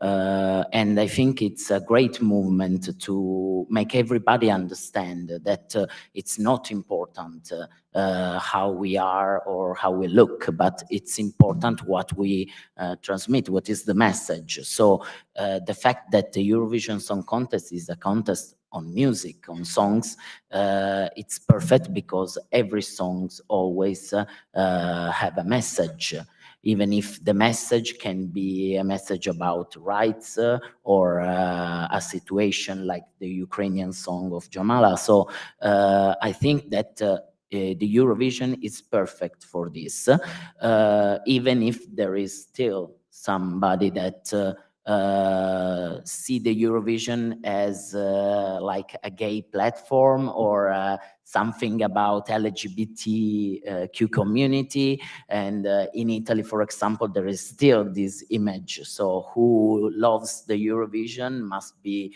a part of the LGBTQ community, even if it's not this. So in Italy, there are a lot of fans because they love the message of the Eurovision Song Contest. They love the unity, the great community that it creates. So I think that it can be a great platform to reach the message also in Italy, for example.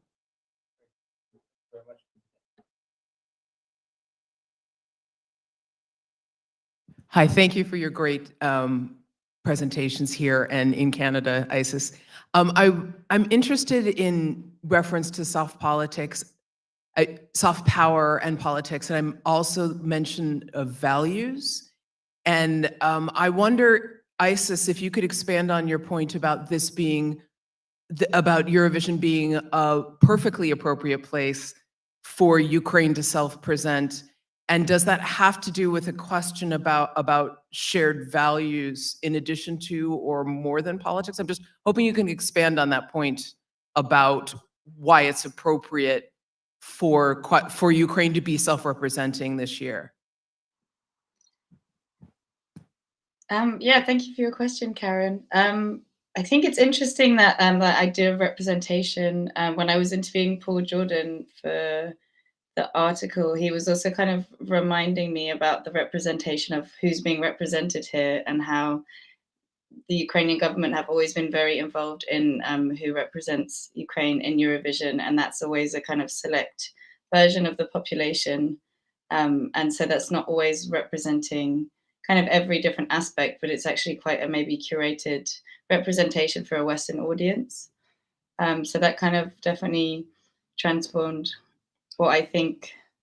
But I think, I mean, about shared values, I think it's a really important thing that they're going to be here this year. And I think that representation in terms of, so like, I was kind of inspired to do the article in the sense that I was thinking during the invasion that my biggest ideas about Ukrainian culture have been through the Eurovision Song Contest, and it's probably quite a unique sounding board where a lot of people who are now engaging with Ukraine now because of the invasion might have had that relationship to Ukrainian culture through Eurovision as the first kind of sounding board. Yeah. So I think that's also like why it's very important in that sense of kind of the creation of an identity of Ukraine that's unique and that's sovereign and that's self-governing.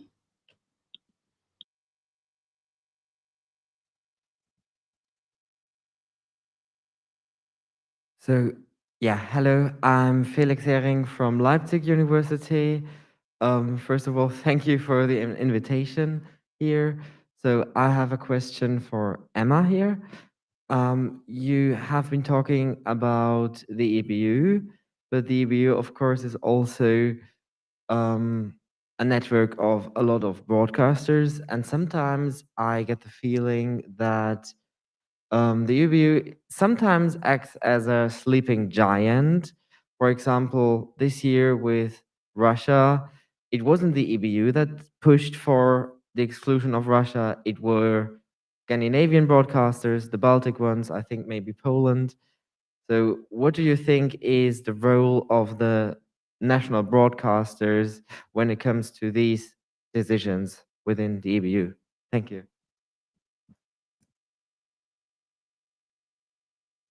Thank you for your question. I think they play quite a significant role, but I also think that EBU has the last word in anything. But obviously, it's like with everything, they are influenced what's happening within the national broadcasters as well. And we all know that if people withdraw from the contest, there will be no Eurovision. So obviously it's the relationship that you kind of have to nourish. And I think that with when they banned Russia from the contest, I think that was I mean, I think it was going to happen sooner or later, but EBU are always very determined to be like, well, we're in non-political, this is a non-political event and all of that.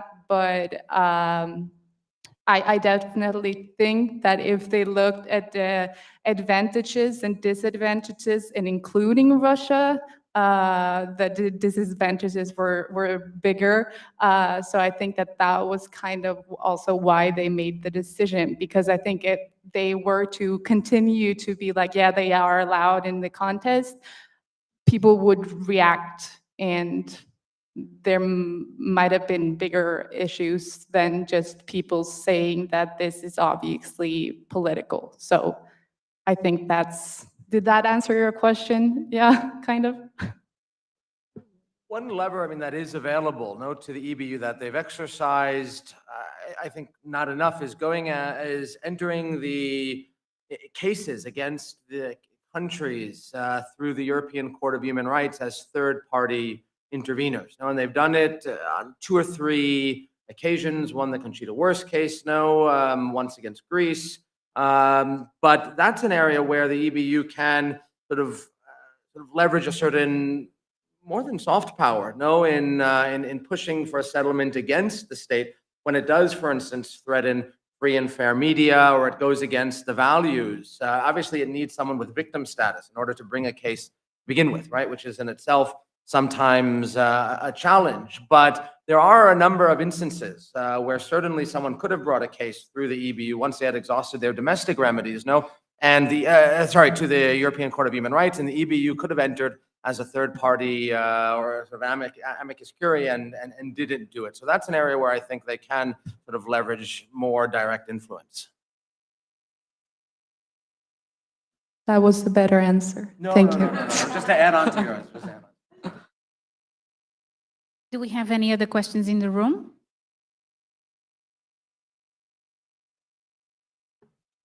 If that's okay.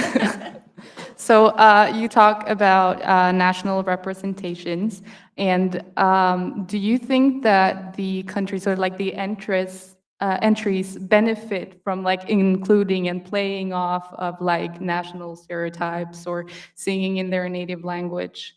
Because I think it's interesting because with Sweden, obviously we don't really play off of any national, we're just delusional and think that we're always going to win. That's our national thing. So yeah, I think it's, I would like to hear your point of view. Yeah, I think because Sweden always wants to win, so they don't want to represent themselves. But for example, in my work, I talk about the 2013 edition, the fact that there was a stage that in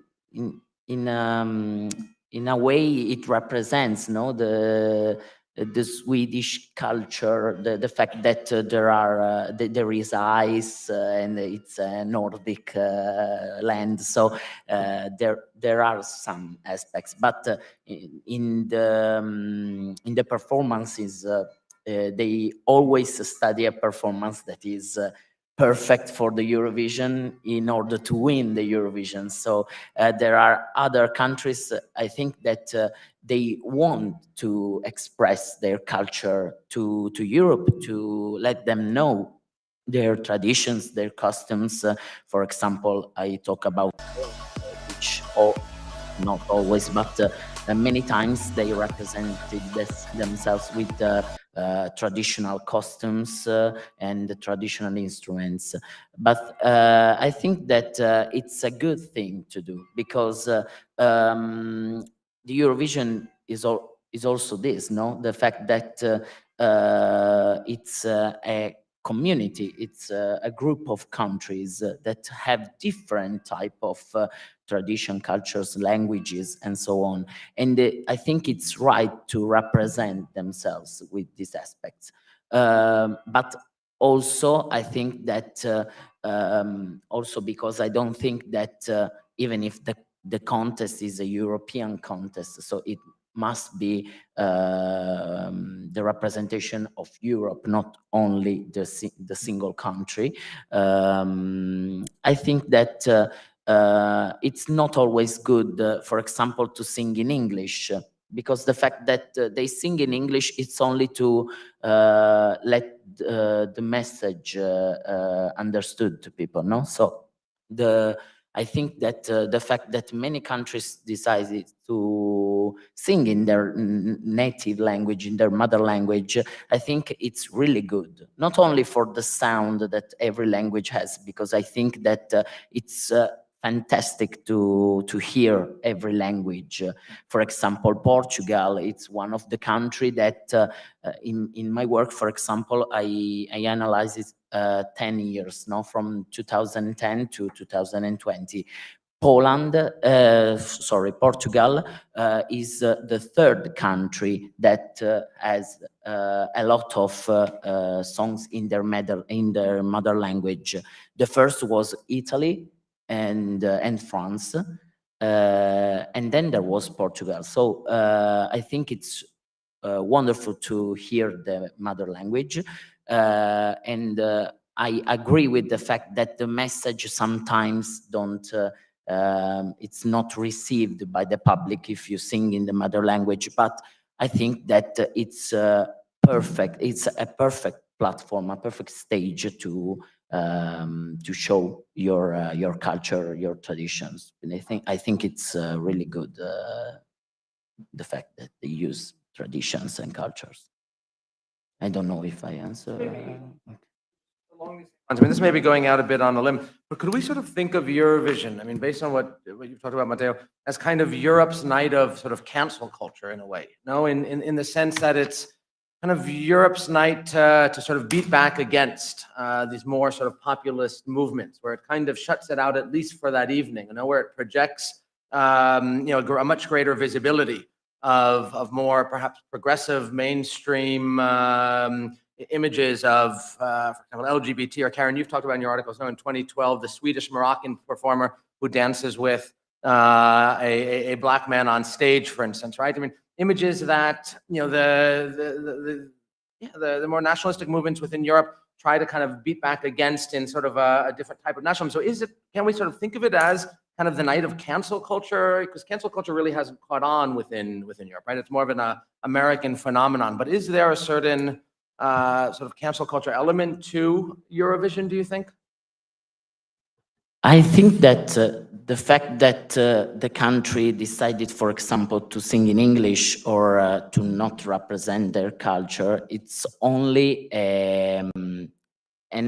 how can I say, an economic question. So the fact that it's a market, the music industry. So the countries, I think, the countries that decide to sing in English, it's mainly because they want to reach a big audience, a big part of this market.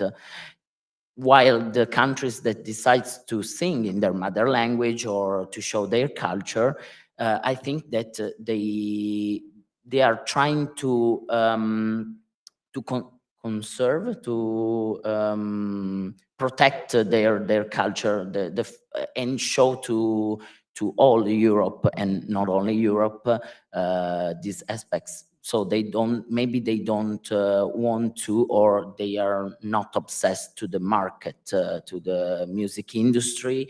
And for example, this is the fact that Italy refused to participate for many years, because they only watched the market, the money. So now there is, I think, a different point of view in Italy that has bring Italy to participate every year, and I think every year try to do their best to win, like Sweden, for example. Couple more questions from the audience.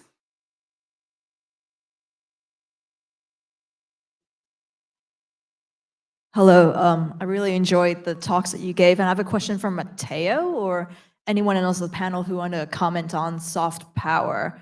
I wanted to ask whether, in your research, Matteo, whether you made a distinction between the soft power that host countries wanted to convey and whether that risk paid off. Because I think in particular, I think about when Russia hosted Azerbaijan and Israel, and whether events that happen outside TV cameras made it something that was a very risky bet for the countries to control.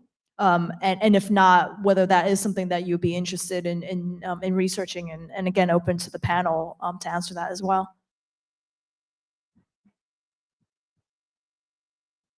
Yeah, I try to answer to the question. I think that every edition, not all the editions are made or created to show the soft power of the country, of the hosting country, because there are also some editions that tries to not follow this how can I say, this nationalistic point of view, this patriotism. For example, the Italian edition this year, there are some type of elements that show the nationalism of Italy. For example, the stage, which is an Italian garden, so there is this cultural aspect. But for example, the logo and many other things are not created to show the nationalism. So I think that there are some type of editions that show the soft power of the country, of also the events that are realized around the Eurovision. And for example, Italy this year, I think it's doing a good job for the events around the Eurovision. All the city of Turin is involved, every space of the Eurovision of the city. For example, the fact that in Italy this year, it's, I think, the first time that there is not one Euro club, but there are 10 Euro clubs. So they try to create something that involves all the city, all the realities, all the places. And I think it's a good form to show the city, the host city, not using the contest. I think the contest itself. So la gara, cioè the contest. I mean the challenge between all the singers. So la gara in Italian. Yeah, the competition. Thank you. And so I don't know if I answered the question or not. Yeah. And I don't know anyone else. And also, would like my to English comment. is a little bit rusty, so it's difficult for me to understand, and so I try my best. Sorry. I just wanted to add to that because I have been researching that as well, like how different countries are trying to control how they are perceived in a public setting. And obviously that also goes to when they're hosting the contest. So if we look at Russia in 2009, for example, we saw that they were like showcasing a lot of cultural things as a way to promote the country, but they were also kind of playing off of stereotypes, like showing polar bears walking on the streets. So I think that's also a way of trying to control things that they like, okay, so maybe let's say Western Europe thinks that we're barbaric or something like that. So then we show polar bears as a way to kind of be like fun, try to jokingly go away from those, to kind of throw away attention from maybe the real issues. And I think in 2009, that was very apparent that that didn't work, because while they were hosting the contest, it was also like I don't remember exactly, but there was this protest against like the LGBT. So that clearly shows how the impression that they are trying to convey clearly does not correspond to what's actually happening in the country. So, yeah. If Isis or one of the other science slammers would like to comment, since it was an open question. From my research on Ukraine, soft power is a really interesting question. So when they won in 2004, and then hosting in 2005, it was the first time Ukraine were hosting and got the chance to host an international competition, when they won with Ruslana's Wild Dances. And this came out of the era of the Orange Revolution, and the slogan of that year was Awakening. So I think that was a really interesting time for Ukraine to show themselves as a open and democratic face to the rest of Europe. Ruslana even became a icon for the revolution and joined Yushchenko's political party and became a politician. So I think that shows that interlocking of soft power in certain situations. And I think this year, if Kalush Orchestra are to win, this is another interesting and unprecedented moment for Eurovision in terms of soft power, because it will be Europe kind of voting with a kind of a belief in a song, but also a belief in solidarity with the Ukrainian people. And I think in terms of questions of where that will be hosted next year, if they do win, that will be interesting too, in terms of where soft power would intersect with that. Thank you. Io avevo una domanda sempre per Matteo. Se dovesse vincere l'Ucraina, potremmo valutarla come una vittoria indotta dal block voting, secondo te, da una specie di block voting? Devo tradurla o Yeah, she asked me if Ukraine wins this year, if we can consider this victory as a political statement, also because of the block voting. So she was talking about a part of my work where I talk about the block vote as a political form in the Eurovision. And I think that if Ukraine wins, it can be not because of the block vote in this case, but because of the political statement that every country shares in this moment. We were talking about the fact that many delegations, many countries protest against the EBU for the statement. So the fact that there is a common answer, a common thing on this occasion. I think that Ukraine can win because of the political statement, but also because of their performance. Because yesterday I was able to see the jury show, and I've seen the Ukrainian song, and I think it's the perfect representation of the Ukrainian tradition, because there are typical instruments, typical costumes. So I think it's really good as a performance, but I don't know if they can win, because now the polls are all for Ukraine, but I think because it is of the political situation, the geopolitical situation, and but I'm not sure they will win at the end. I don't know. Can I do? Oh.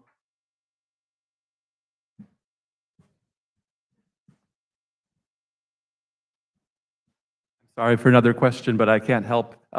If Ukraine does well in the show this year, will Russia be showing all of the contest? And if Russia does not show the Ukrainian entries, will they be allowed to remain in the EBU?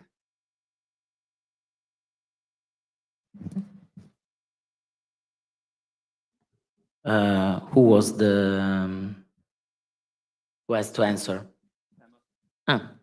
Okay. Well, I mean, not showing the contest, like the entire contest goes against the rules set by the EBU, so it would only be fair if they are not included anymore. So yeah, I think if they don't, then goodbye.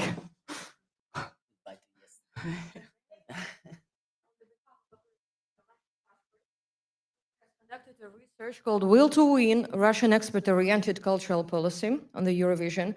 Russia won't show Eurovision since after the ban of the EBU, they did the same. They said like, well, okay, we just do not show the Eurovision. So it's like not a question already.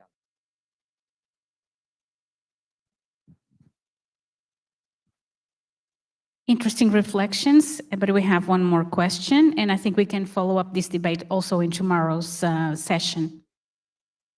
Sorry, it's not a question, it's just remarks, and it could seem a little bit apart about these big questions we are debating, but how to say, sometimes when we are talking about political issues, cultural display in Eurovision, we are forgetting, in my opinion, two very important issues.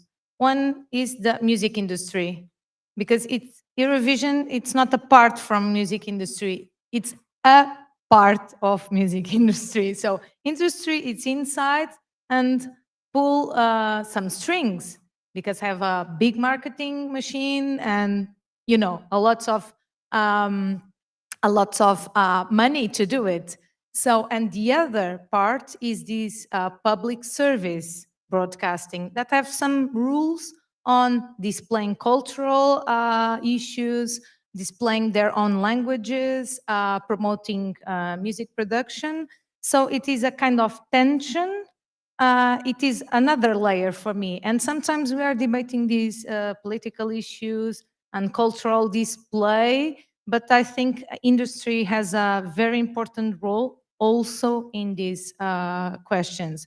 So sometimes it's very difficult to be inside and to research about music industry because they don't give the permission to enter, sometimes don't give the answers that we need to have to do our research. But yeah, just a remark. It's not a question itself, but thank you.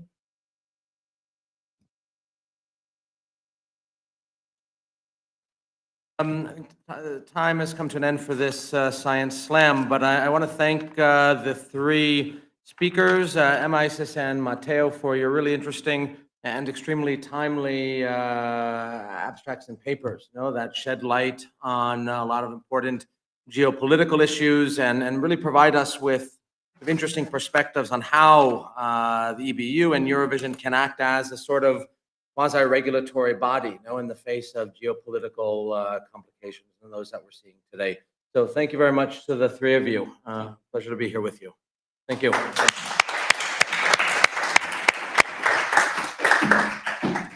Thank you very much to our Science Slammers, and also thank you very much to our moderators.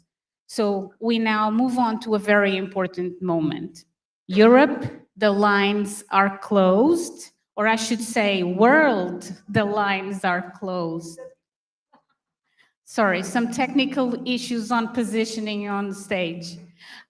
So we are now ready to announce the winner of our Science Slam.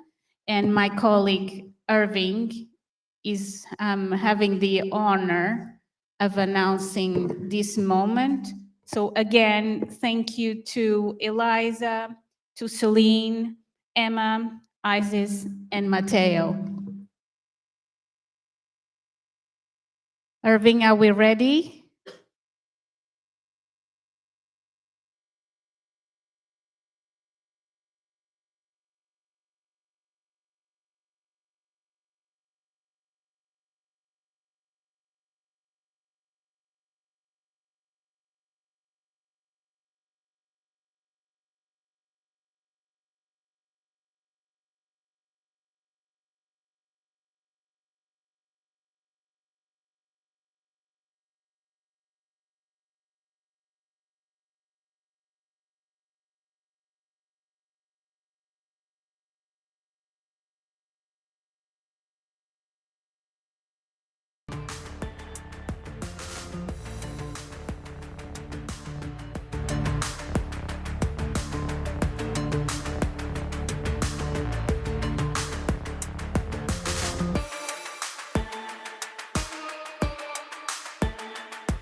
just one moment to say thank you again to all our science learners. All done. Well done for this moment and for your contribution. It's one of the aims of our conference to celebrate the work of early career researchers. And we hope to continue to listen to the research you are developing in our future conferences. So well done again, and thank you very much for participating.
Welcome everyone to the last part of the first day of the Eurovision's conference in Turin and also online.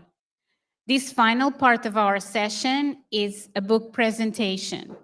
We will be talking with the editors and also contributors of this edited book that actually is available to pre-order by Routledge. So apologies for a little bit of advertising. So this book is called Eurovision as a Cultural Phenomenon, from the Music Halls to the Halls of Academia. The editors are Adam Dubin,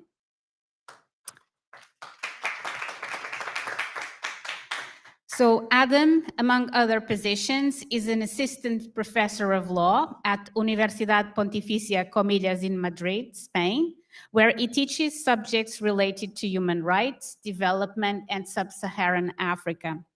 Adam's scholarship explores the intersection between development and human rights.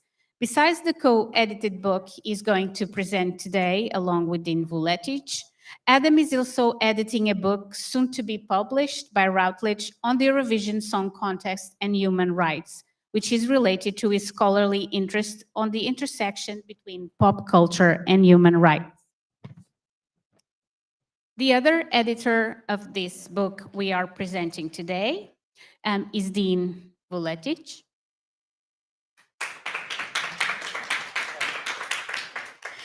Dean, aka Professor Song Contest, is a renowned academic recognized by his scholarship work and teaching on the Eurovision Song Contest.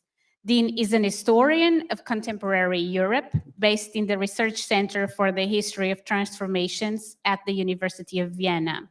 He is an author, commentator, and lecturer who specializes in topics such as Central and East Europe, the Cold War, cultural diplomacy, and popular culture. Then we have a few book contributors. First, we have with us George Cremona. George is a senior lecturer and coordinator for German and media literacy at the Faculty of Education of the University of Malta. He is also a radio and TV producer and presenter of educational programs. Since 2014, he has launched the Learning Through the Eurovision Research Project. The main aim of the project is to critically analyze how the Eurovision Song Contest can be used within classrooms to motivate students while learning and to help them develop critical skills. Then we have my colleague, Irvin Wolter. So, AKA Dr. Eurovision, Irvin is addicted to the contest. He published the world's first PhD thesis on the competition back in 2006. And the curiosity of foreign popular cultures has guided his professional career as a journalist and a university lecturer researcher. He initiated in 2018 the first Eurovision's conference with Sofia Vieira Lopes, which I will introduce next. So, Sofia. Sofia is a PhD candidate in ethnomusicology at Nova University of Lisbon. She has her project funded by the Portuguese Foundation for Science and Technology on the national selection to the Eurovision Song Contest, the Festival RTP da Canção. And as I noted, she initiated the conference Eurovision's Perspectives from the Social Science, Humanities and the Arts with Irving. Then we have two more contributors. So Ivan Rykov. Ivan is an associate professor of music at the New School in New York, where he teaches courses on music history, theory, and interdisciplinarity arts. His scholarly work focuses on musical performance, popular culture, and perceptual practices in the arts. He co-edited A Song for Europe, Popular Music and Politics in the Eurovision Song Contest in 2007, and Another Song for Europe, Music, Taste and Values in the Eurovision Song Contest 2021 as a recent follow-up book. Finally, Robert Tobin. Robert holds the Henry J. Lear Chair in Languages, Literature, and Culture at Clark University, where he works at the intersection of LGBTQ+ studies and German studies. He is the author of several publications, but we highlight the 2007 co-edition with Ivan of A Song for Europe, Popular Music and Politics in the Eurovision Song Contest. So these are all our participants in this panel, and I will leave it to Adam to lead this presentation. Thank you. All right, well, thank you very much. And again, thank you to the organizers here and to all the panelists, the contributors of this book. It's rare that at a edited book release, you have basically half the contributors, in one place. So it is quite exciting. Let me go back to 2005. At the age of 21, and with much more hair than I have now, I was a master's student at the University of Manchester in the UK. I walked into the common room of my dormitory residence to find about 20 students sitting around TV, cheering and bopping and excited, just as another student crossed through the hall and proclaimed in a loud voice, "Oh, this rubbish show." I sat down with the group and for the next few hours watched what I was told was called Eurovision, or the Eurovision Song Contest. The following year, I moved to Spain and found myself again in a similar situation at a Eurovision organized party with a group of friends.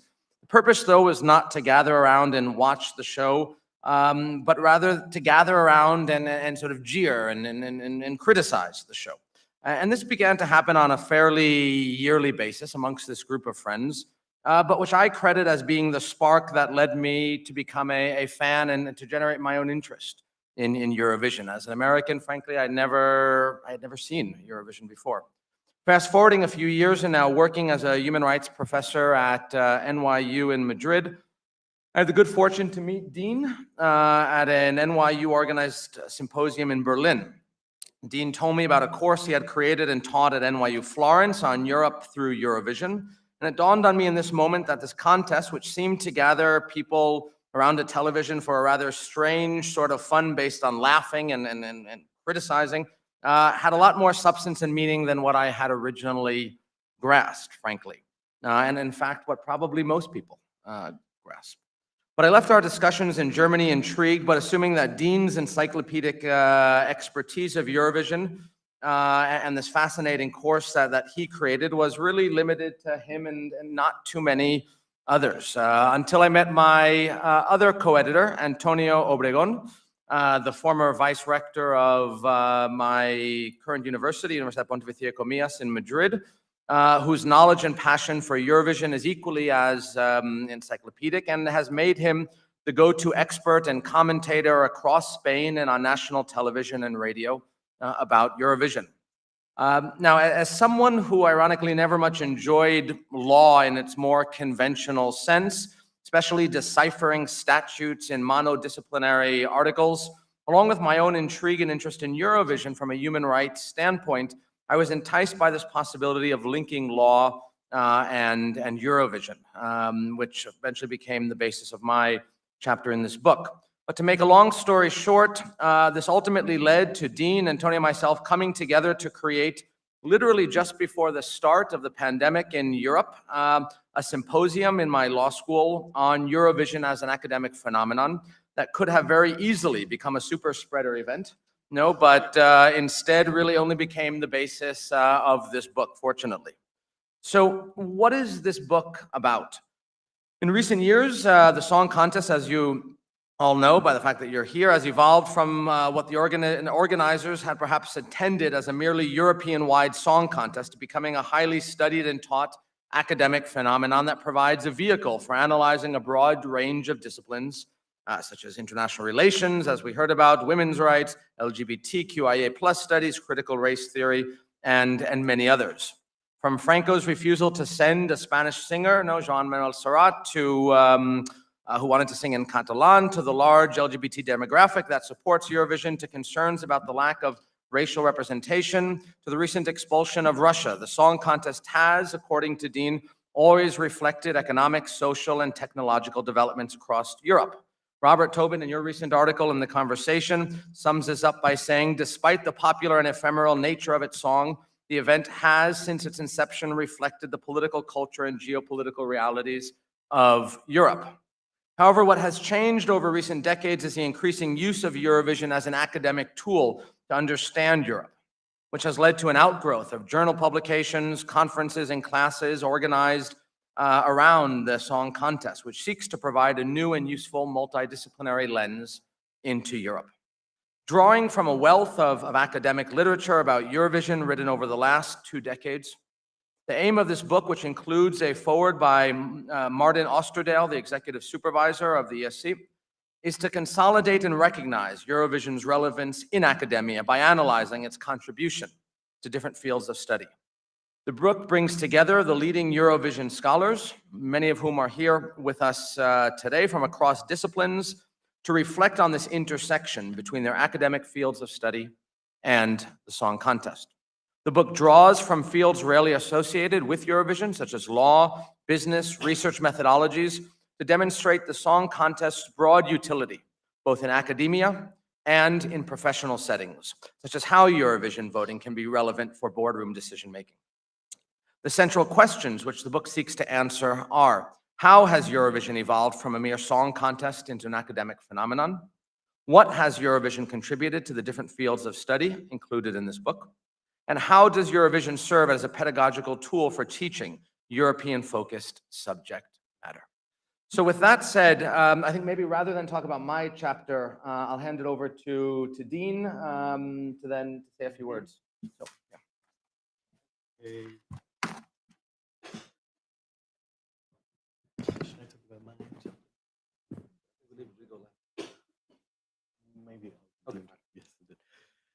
Good afternoon, everyone. Thank you for coming. Thank you to Adam for coming up with this idea, and to all of our colleagues for contributing to this volume. It really was a pleasure to work on it, and also to produce a volume that can tell us about this booming industry, let's say, in Eurovision studies in the academic world, and what it can actually give the academic world, what it can change.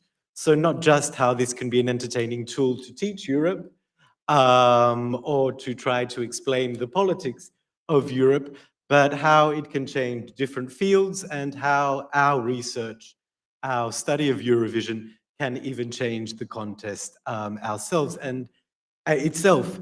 And actually, I have to address Karen Fricke here. She was one of the earliest scholars to work on Eurovision. And just as an example of what we can do as academics, in 2017, Karen and I were invited to speak to the Eurovision Reference Group and to advise them then on the flag policy that they were wishing to adopt and some other matters. So in this sense, the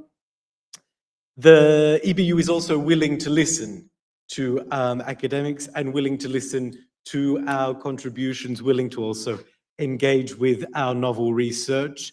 And in this sense, I do really want to emphasize that this book was conceived in this regard as a way in which we can demonstrate how we have an impact on, like I said, different fields, but also the contest itself. Now, I came into Eurovision as a historian, and in my introductory chapter to the book, I focus on Italy and the unique role that Italy has played in the development of the contest, including in its creation.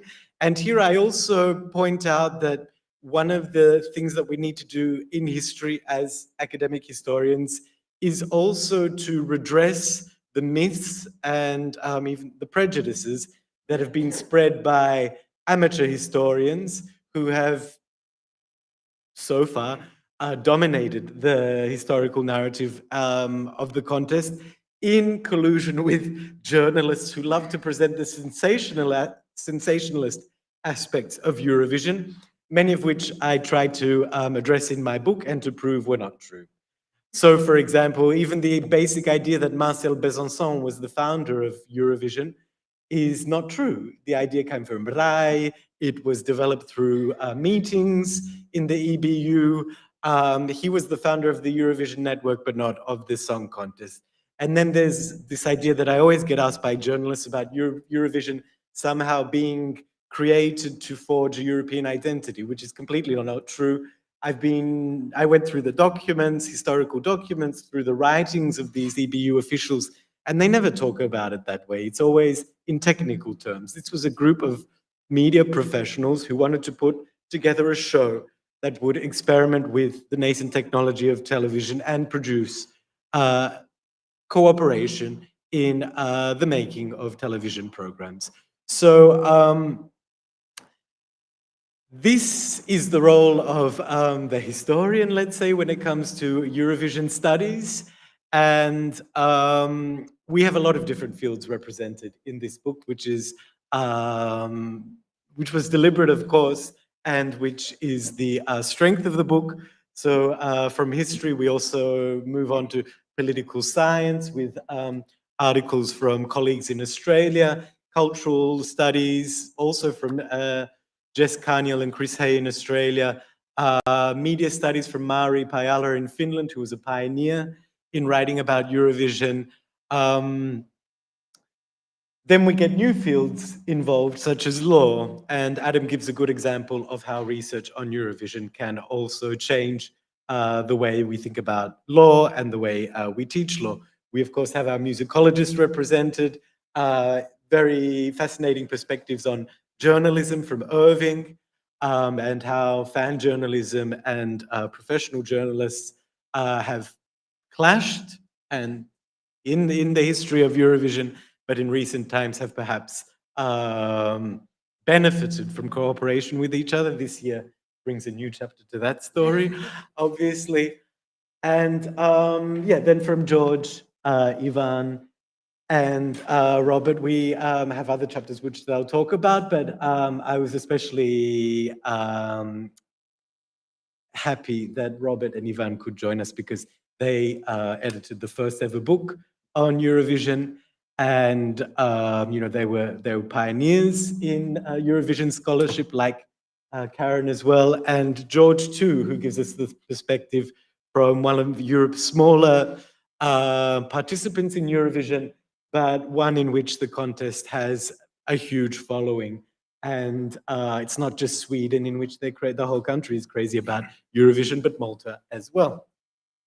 So these are all the different perspectives that we bring together. We hope that the book will be used by other academics on Eurovision who are teaching about the phenomenon, and who might want some sort of inspiration for how they can use Eurovision in their teaching and research. We're very glad that Martin Österdahl agreed to write the preface to the book, which again shows that, you know, we do have people at the EBU listening to what we do. We aren't just academics who work in isolation and do it to entertain and please ourselves, but that we're trying, you know, to have a broader public impact.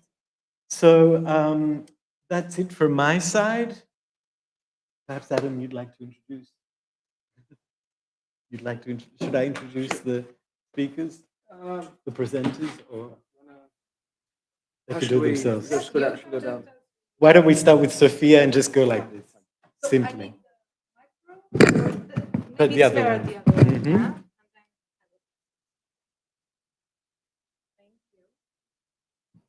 Thank you. Yeah. First of all, thank you for inviting me to be part of the scholars that contribute to the book. It's an honor, of course,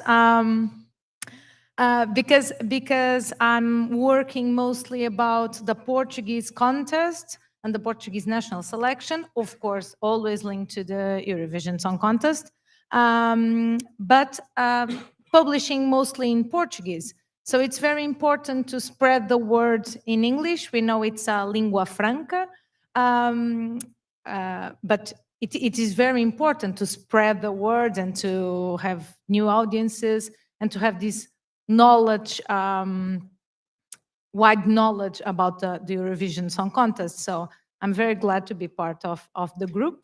And I'm very anxious to read all the chapters. So yeah.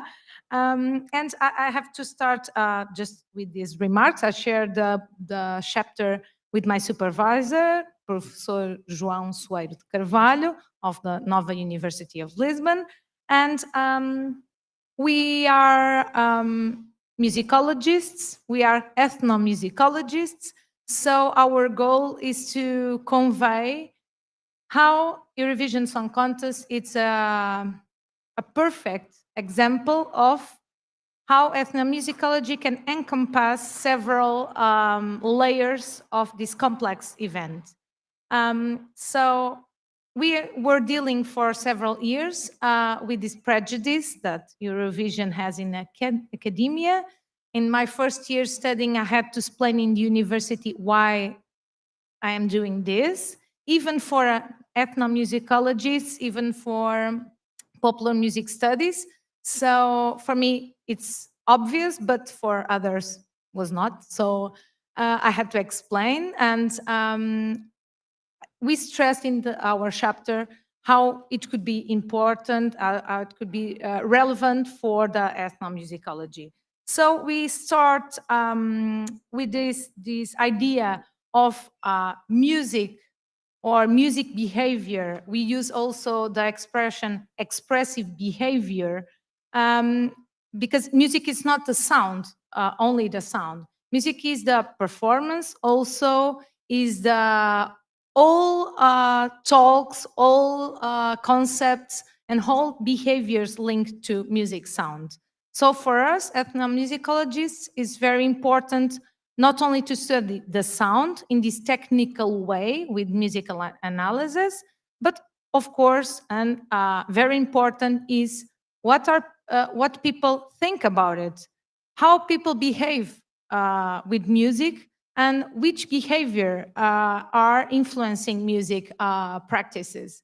So we took the example of Salvador Sobral, the only Portuguese winner. So it's a good example. Of course, it changed also, this winning changed the way of Portuguese people view Eurovision Song Contest. This is why we chose also.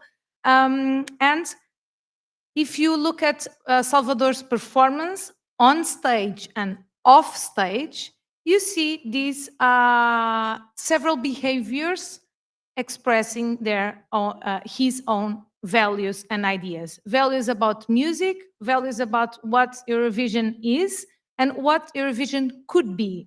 You see, I don't know if you remember the speech, the winning speech. Everyone was very surprised, at least in Portugal, because we are hoping for, oh, thank you, oh, what a surprise, or something like that. But no, Salvador used that time to stress his ideas about music and about music in this huge media event. So this is our goal is we have to analyze the sound, of course, the music, and we present a music analysis, but the all layers that we can encompass in our studies. Of course, we are not super women or men, so yeah, it's just a tiny part of the story, but we have to bring this multi-layered analysis. So we present some data of music analysis, video analysis, interviews. It's very important, the interviews with several stakeholders, such as the musicians, as well as people on national broadcaster, because they have the decision to do the contest, to participate, to have some ideas about what it could be, as well as archival research. I was digging in lots of papers, and of course, field work. It's very important for ethnomusicology, and it is a way of conveying our own experience. So this is why I decided in the book to have tiny parts of my own experience on Eurovision that year. So it's very personal, very ethnographic, I think.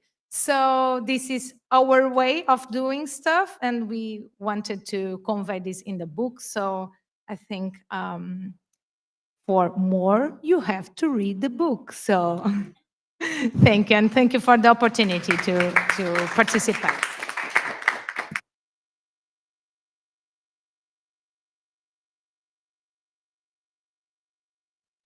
I was not expecting to be in the line so quickly.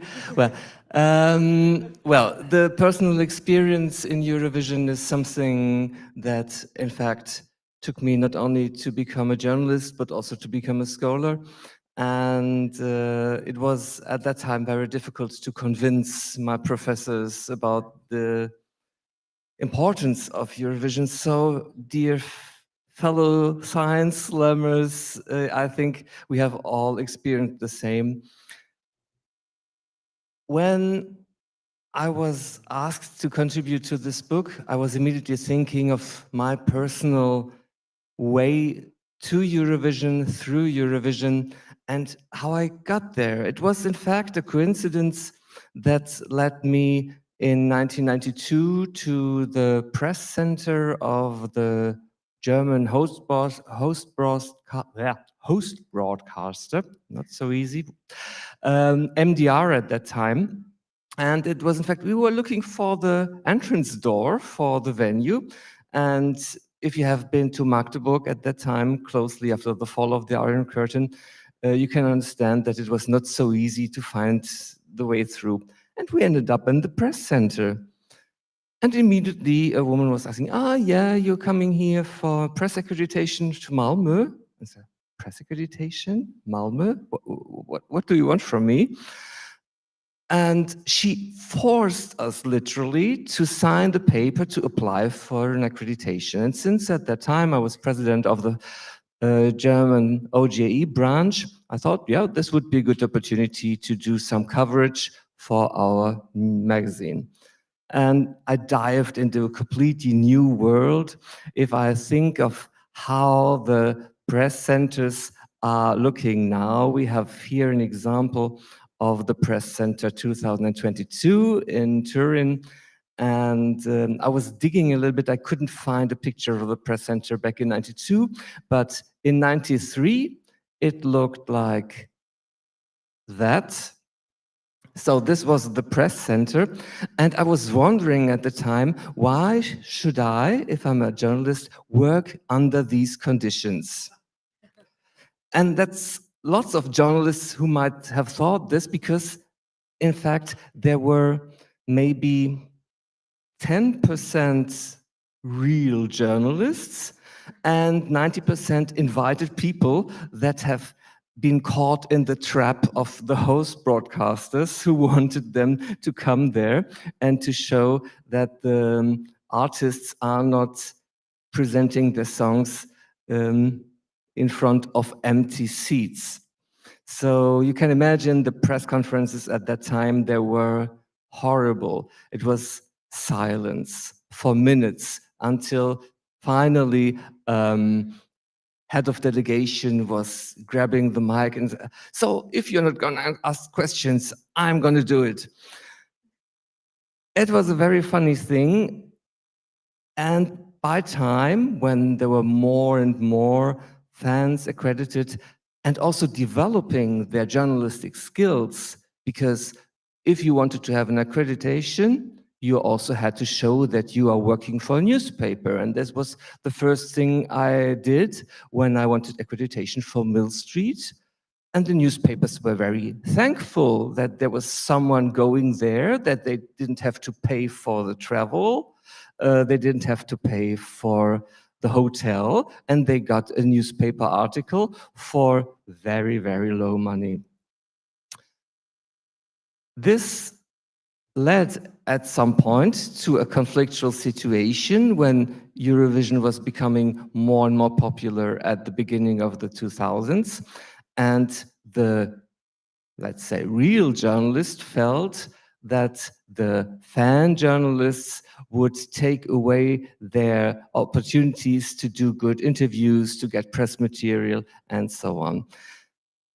The end is or has been up to now, a positive one, because nowadays the established journalists from the big newspapers, they are relying on the fan journalists to get some facts, to get some background stories that they would never be able to investigate in the short time they're here. So it looks like a positive end, but this year the situation has shifted, and we'll see how this is gonna look like in 2, 3, 4 years, maybe in another scholarly book. In the meantime, you have to read the full articles. I'm not going to tell you everything, and I'm not going to show all the interesting pictures from press centers. So I hand over to... Thank you, Irving.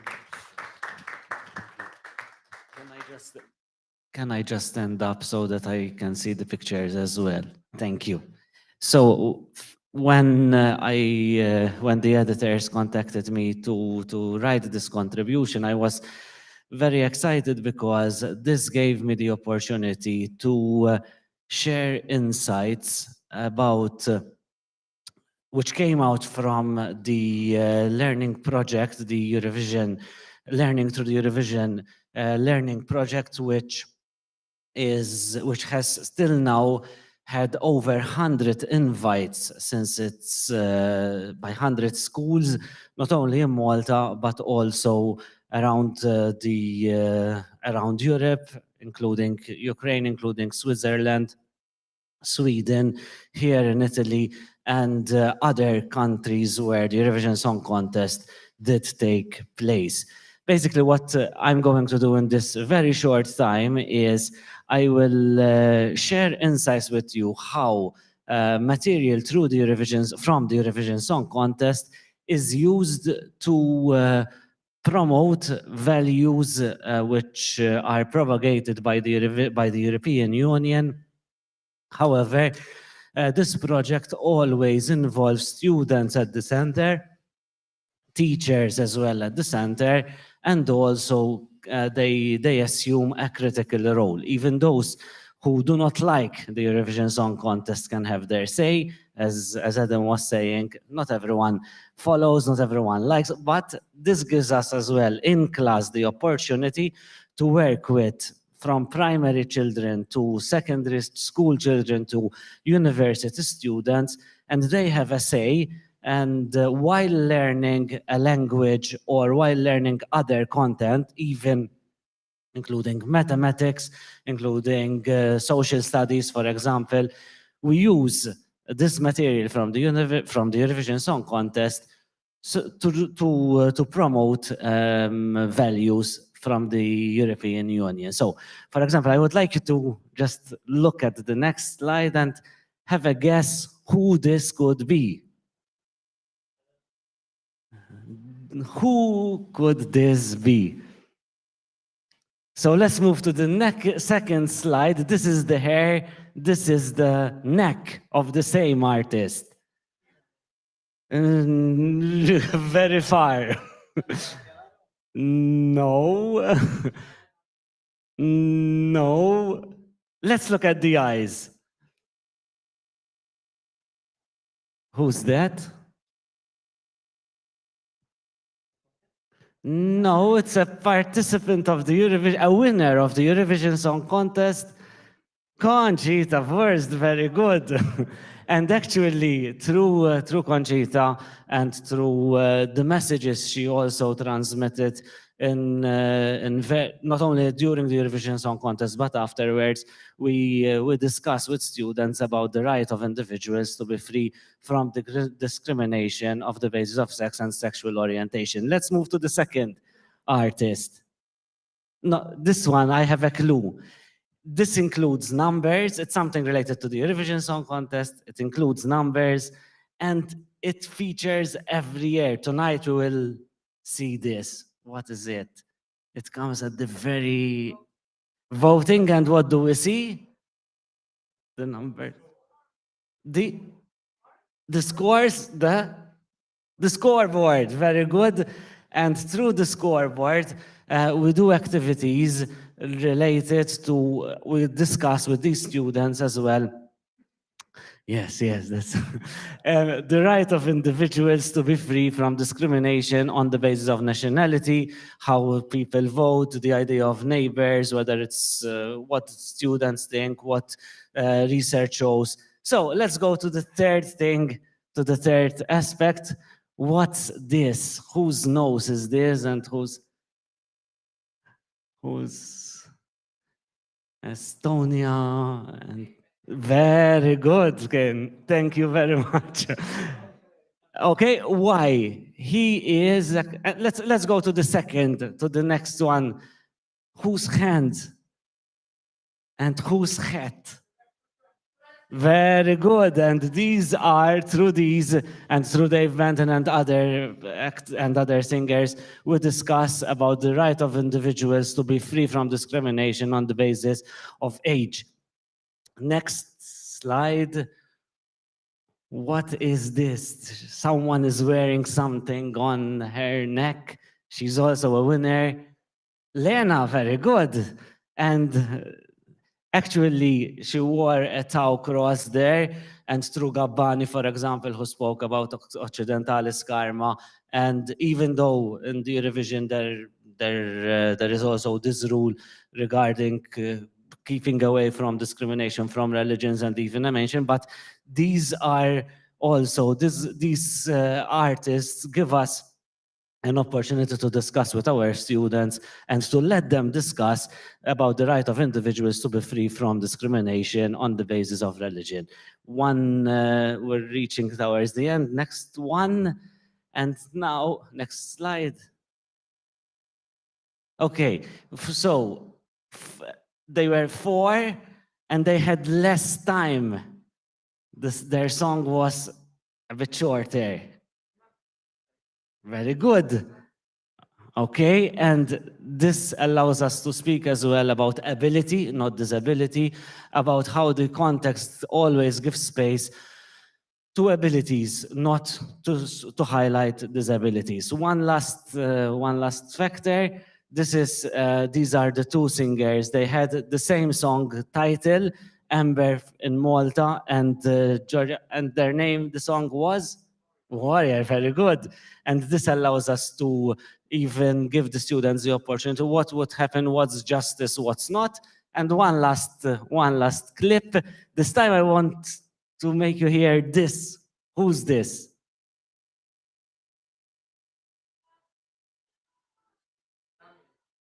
From Australia. Well done. Through the name and her participation, we always as well give students this opportunity to discuss about should Australia be taking part, America, Canada, and also her features. For example, what's European today? Are there European features? Are there European? And this gives us the opportunity to talk about the right of individuals to be free from discrimination on the basis of ethnic and racial origins. I won't say the conclusions, so that, as the other authors have highlighted, we invite you to read all those in the book. Thank you for this opportunity and for your participation.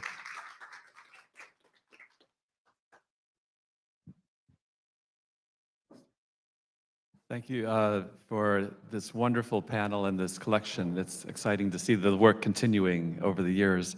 I'll speak a little bit about my chapter, which is really an old dinosaur. I wrote about the mythology of song contests and going back to Greek antiquity, back to mythology. And a shout out to my song contest class this semester. We did this history from the beginning, from Plato, Aristotle, and mythology up to the Eurovision and now the American Song Contest too, as disappointing as that was. But I'll present just a little bit from my chapter, listening to a little bit of music by J.S. Bach, talking about dinosaurs. And the topic here is the continual debate that we still see between sentimental ballads and fun, dancey, boppy dance songs. So if you show the first slide in my video. Just the picture pause here, please. Here we have a painting of the contest between Apollo and Pan. Oh, go back just to the painting. Can you go back to the painting? Yeah, thank you. You can see Pan here on the left with the panpipes, and his competitor Apollo here with the lyre in front. Behind Pan is one of the judges, Midas, and the other judge with the long staff and the white hair is Tomatis. And this is the song contest that Bach captured from the story in Ovid, from Metamorphoses, the contest between Pan and Apollo. And Bach wrote this cantata in 1729 to sort of tell this story, a secular cantata. So next slide, please. Just let the video play until the next image. Yes, you can pause it there for a second. The Bach piece is called Geschwinde, ihr wirbelnde Winde, which means hurry, you whirling winds, BWV 209. And I'll show you little bits from the cantata to illustrate this story. First, you'll see the setup for the cantata, for the contest. And this is a disagreement between Apollo, whose name is Phoebus in this piece, and Pan. Phoebus is basically saying, why do you want to compete with me? I'm the best. And Pan is saying that his music is worth listening to as well. So just a little clip in the video.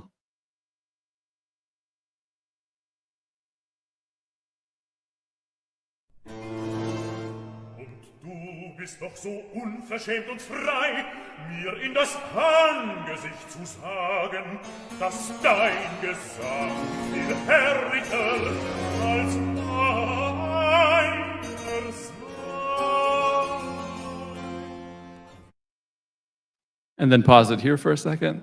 Apollo is basically saying that his music is more noble, more tragic, has much more sophistication to it.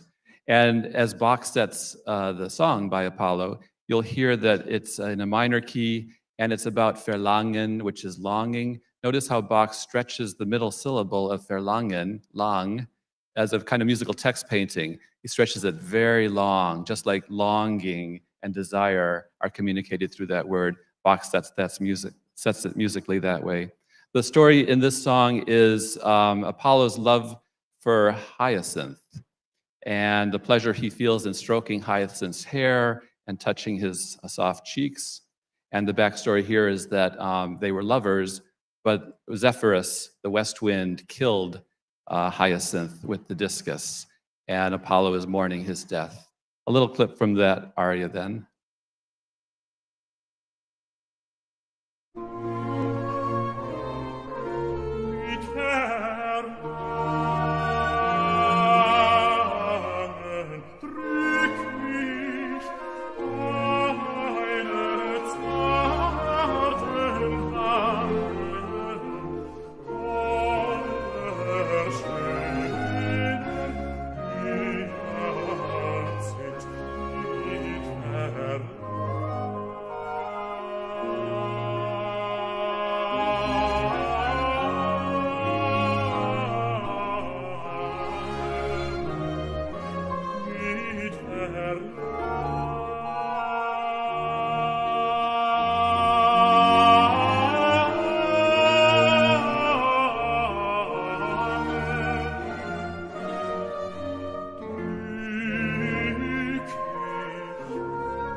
If you can pause it on the painting of Pan here for a second.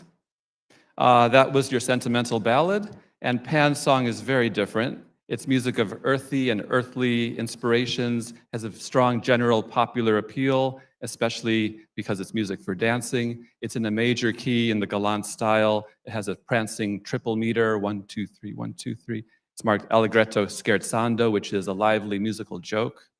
And notice in the first part of the aria here, it's really just one sentence that Pan repeats over and over again about dancing and leaping around. And the little pun here is the verb wackeln, which in German means to wiggle or to shake your hips and your booty. And Bach repeats the first syllable of that word, vak, kak, kak, kak, kak, kak, kak, kind of like the quacks of a waddling duck.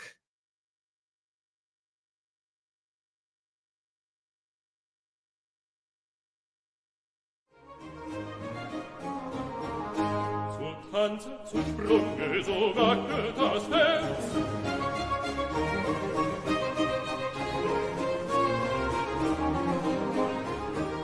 Zu Tanze, zu Sprünge, so wackelt das Herz. Zu Tanze, zu Sprünge, zu Tanze, zu Sprünge, zu Sprünge, zu Tanze, so wackelt das Herz. Zu Tanze, zu Sprünge, zu Tanze, zu Sprünge, so wackelt das Herz. Zu Tanze, zu Sprünge, so wackelt das Herz.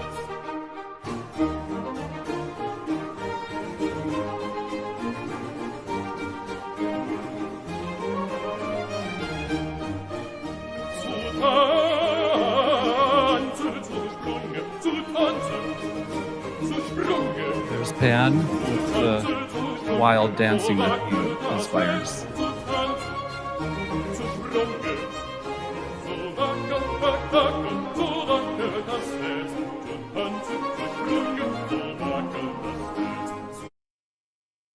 And then here we have the judges. That was the Boppy dance song.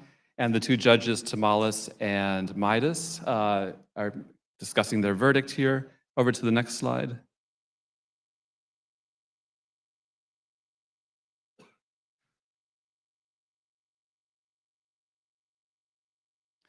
Basically, Tomatis says, Phoebus has really carried the prize here with his beautiful, sentimental, sophisticated song. And over to the next slide. Midas says, no, I think it's Pan, actually, because his song was much easier to appreciate and to learn, and he sings for everybody. But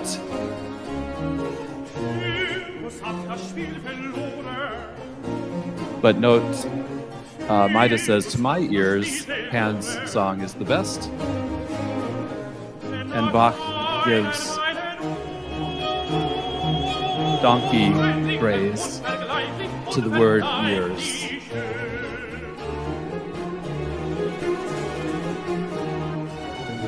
In the music, Bach paints Midas's pronouncement with this kind of hee-haw in the orchestra part. And this is the conclusion.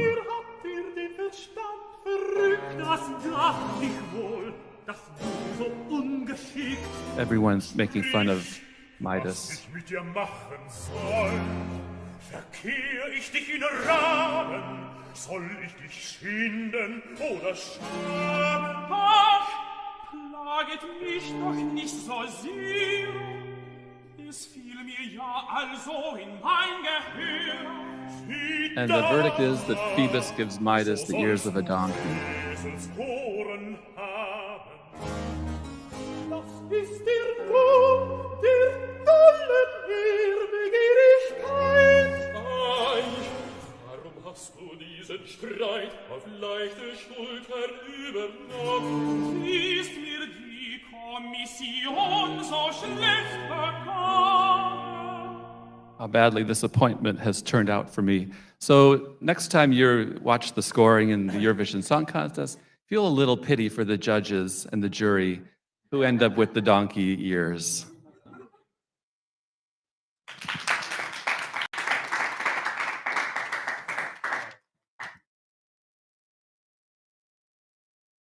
Is it on? Yes. Okay, great. Good. So Ivan asked me to follow him because he's working on the more historical text. My paper is called Queer Camp Against Franco, Ivan Zulueta's Un, Dos, Tres. And a lot of us have mentioned Malmö 2013. I actually started this paper then. So some of you might actually, if you remember that, might remember some of the lines. But I promise I haven't been giving it over and over again. It really did just sit for 10 years. And then I decided it was time to turn it into something.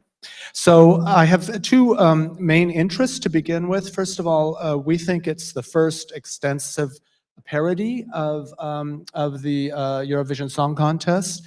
It comes in 1967. The film, no, 1969, excuse me.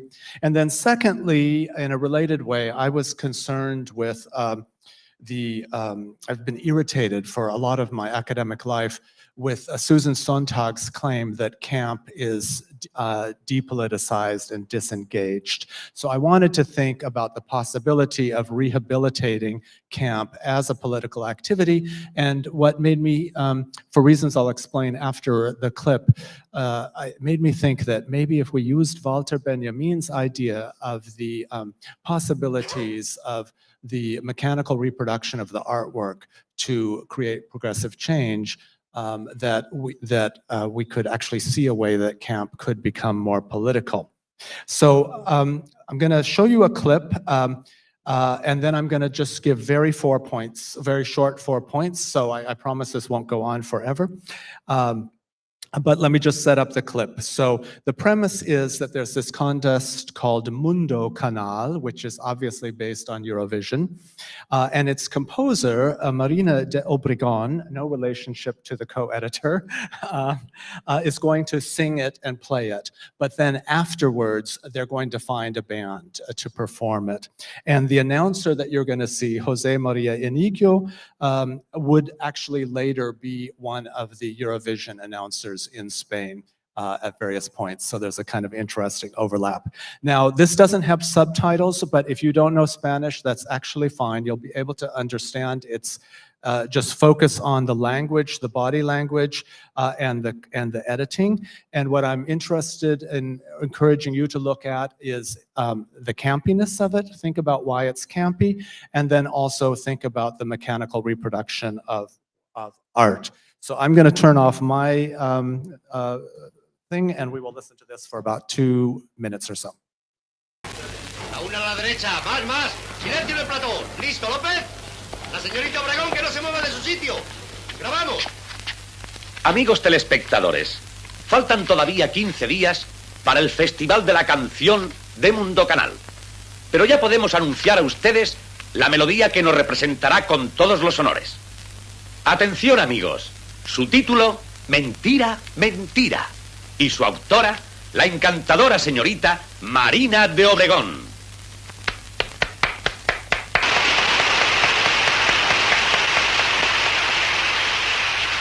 Díganos, Marina, sabemos que el intérprete está aún sin designar. ¿A quién daría su voto? Mentira, mentira. Mentira, mentira. Es una canción de corte moderno, pero melódica. Yo creo que a cualquier conjunto de los muchos y muy buenos que tenemos le iría muy bien. Pues dejemos buscando a los seleccionadores ese conjunto ideal y oigamos entre tanto la canción interpretada por su propia autora. Para todos ustedes, una primicia mundial. Mentira, mentira.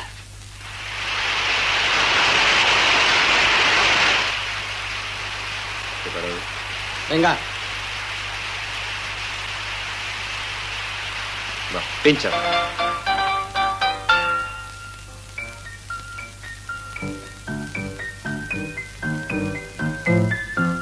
Mentira, mentira, mentira fue tu amor. Mentira, mentira fue aquel día de sol. Y fue mentira aquel tiempo feliz en que vivimos tú y yo. Fueron mentiras tus besos, tus risas y aquella fingida pasión.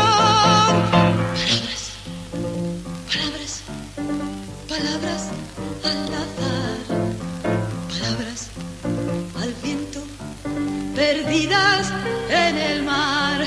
Y ahora me buscas y te vuelves loco al verme reír. Y ya no te acuerdas de cuánto me has hecho sufrir. Me has hecho sufrir. Me has hecho sufrir. Con tus palabras.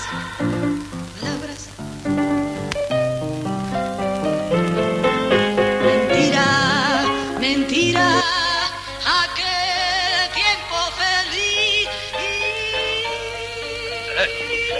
Amigos telespectadores, esta es la canción que nos va a representar en el Festival de Mundo Canal. ¡Chao, amigos!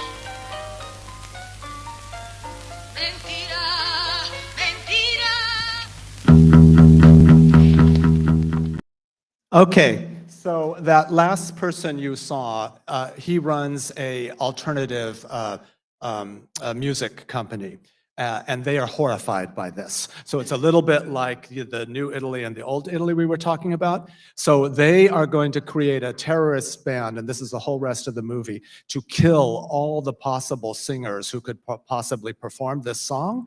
And then at the very end, they get on the stage of Mundo Canal and they terroristically destroy that in front of the audience as well.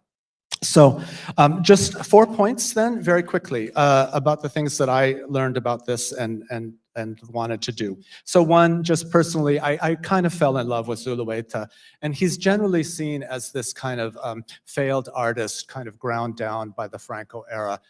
He became a heroin addict. He's most famous for Arabeto, which is about heroin and a very, well, it's about cameras that act vampirically and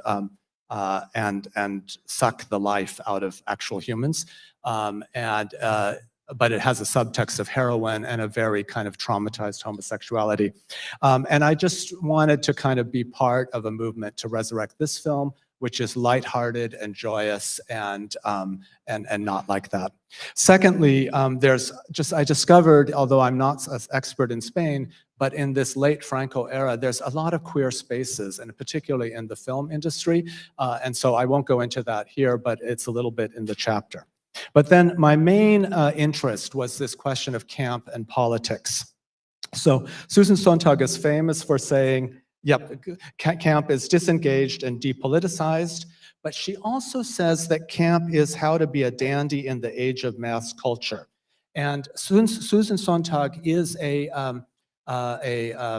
popularizer of Benjamin in the States. So I kind of thought that all this mass culture we saw here and this reproduction of the art mechanically might give us a hint as to how popular culture could, in fact, have a political tendency. And then finally, the fourth point is just how this all gets back to the ESC. Generally, when people say that Eurovision is campy, they mean it in that depoliticized way, and I think it's possible it isn't. And also, the ESC is not always the good guy in this. Sometimes it is the one that needs to be the subject of political critique. Thank you.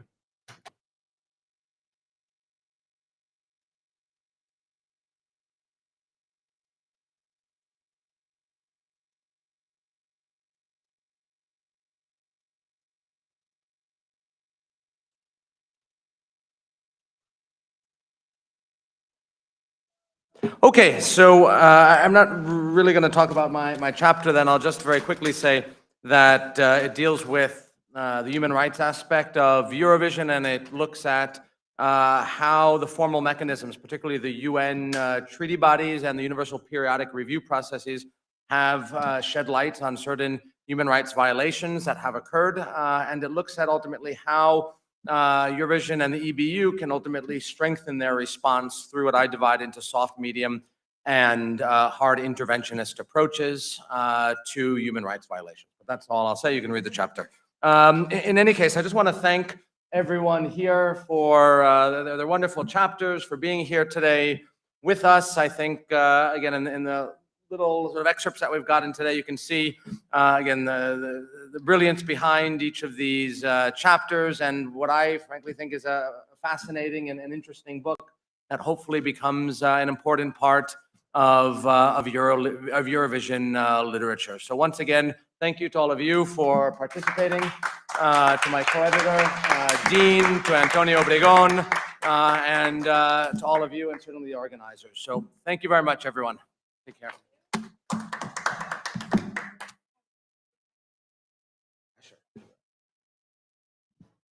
So this brings us to the conclusion of our session today. And as you've seen, there's a lot to read. So pre-order the book.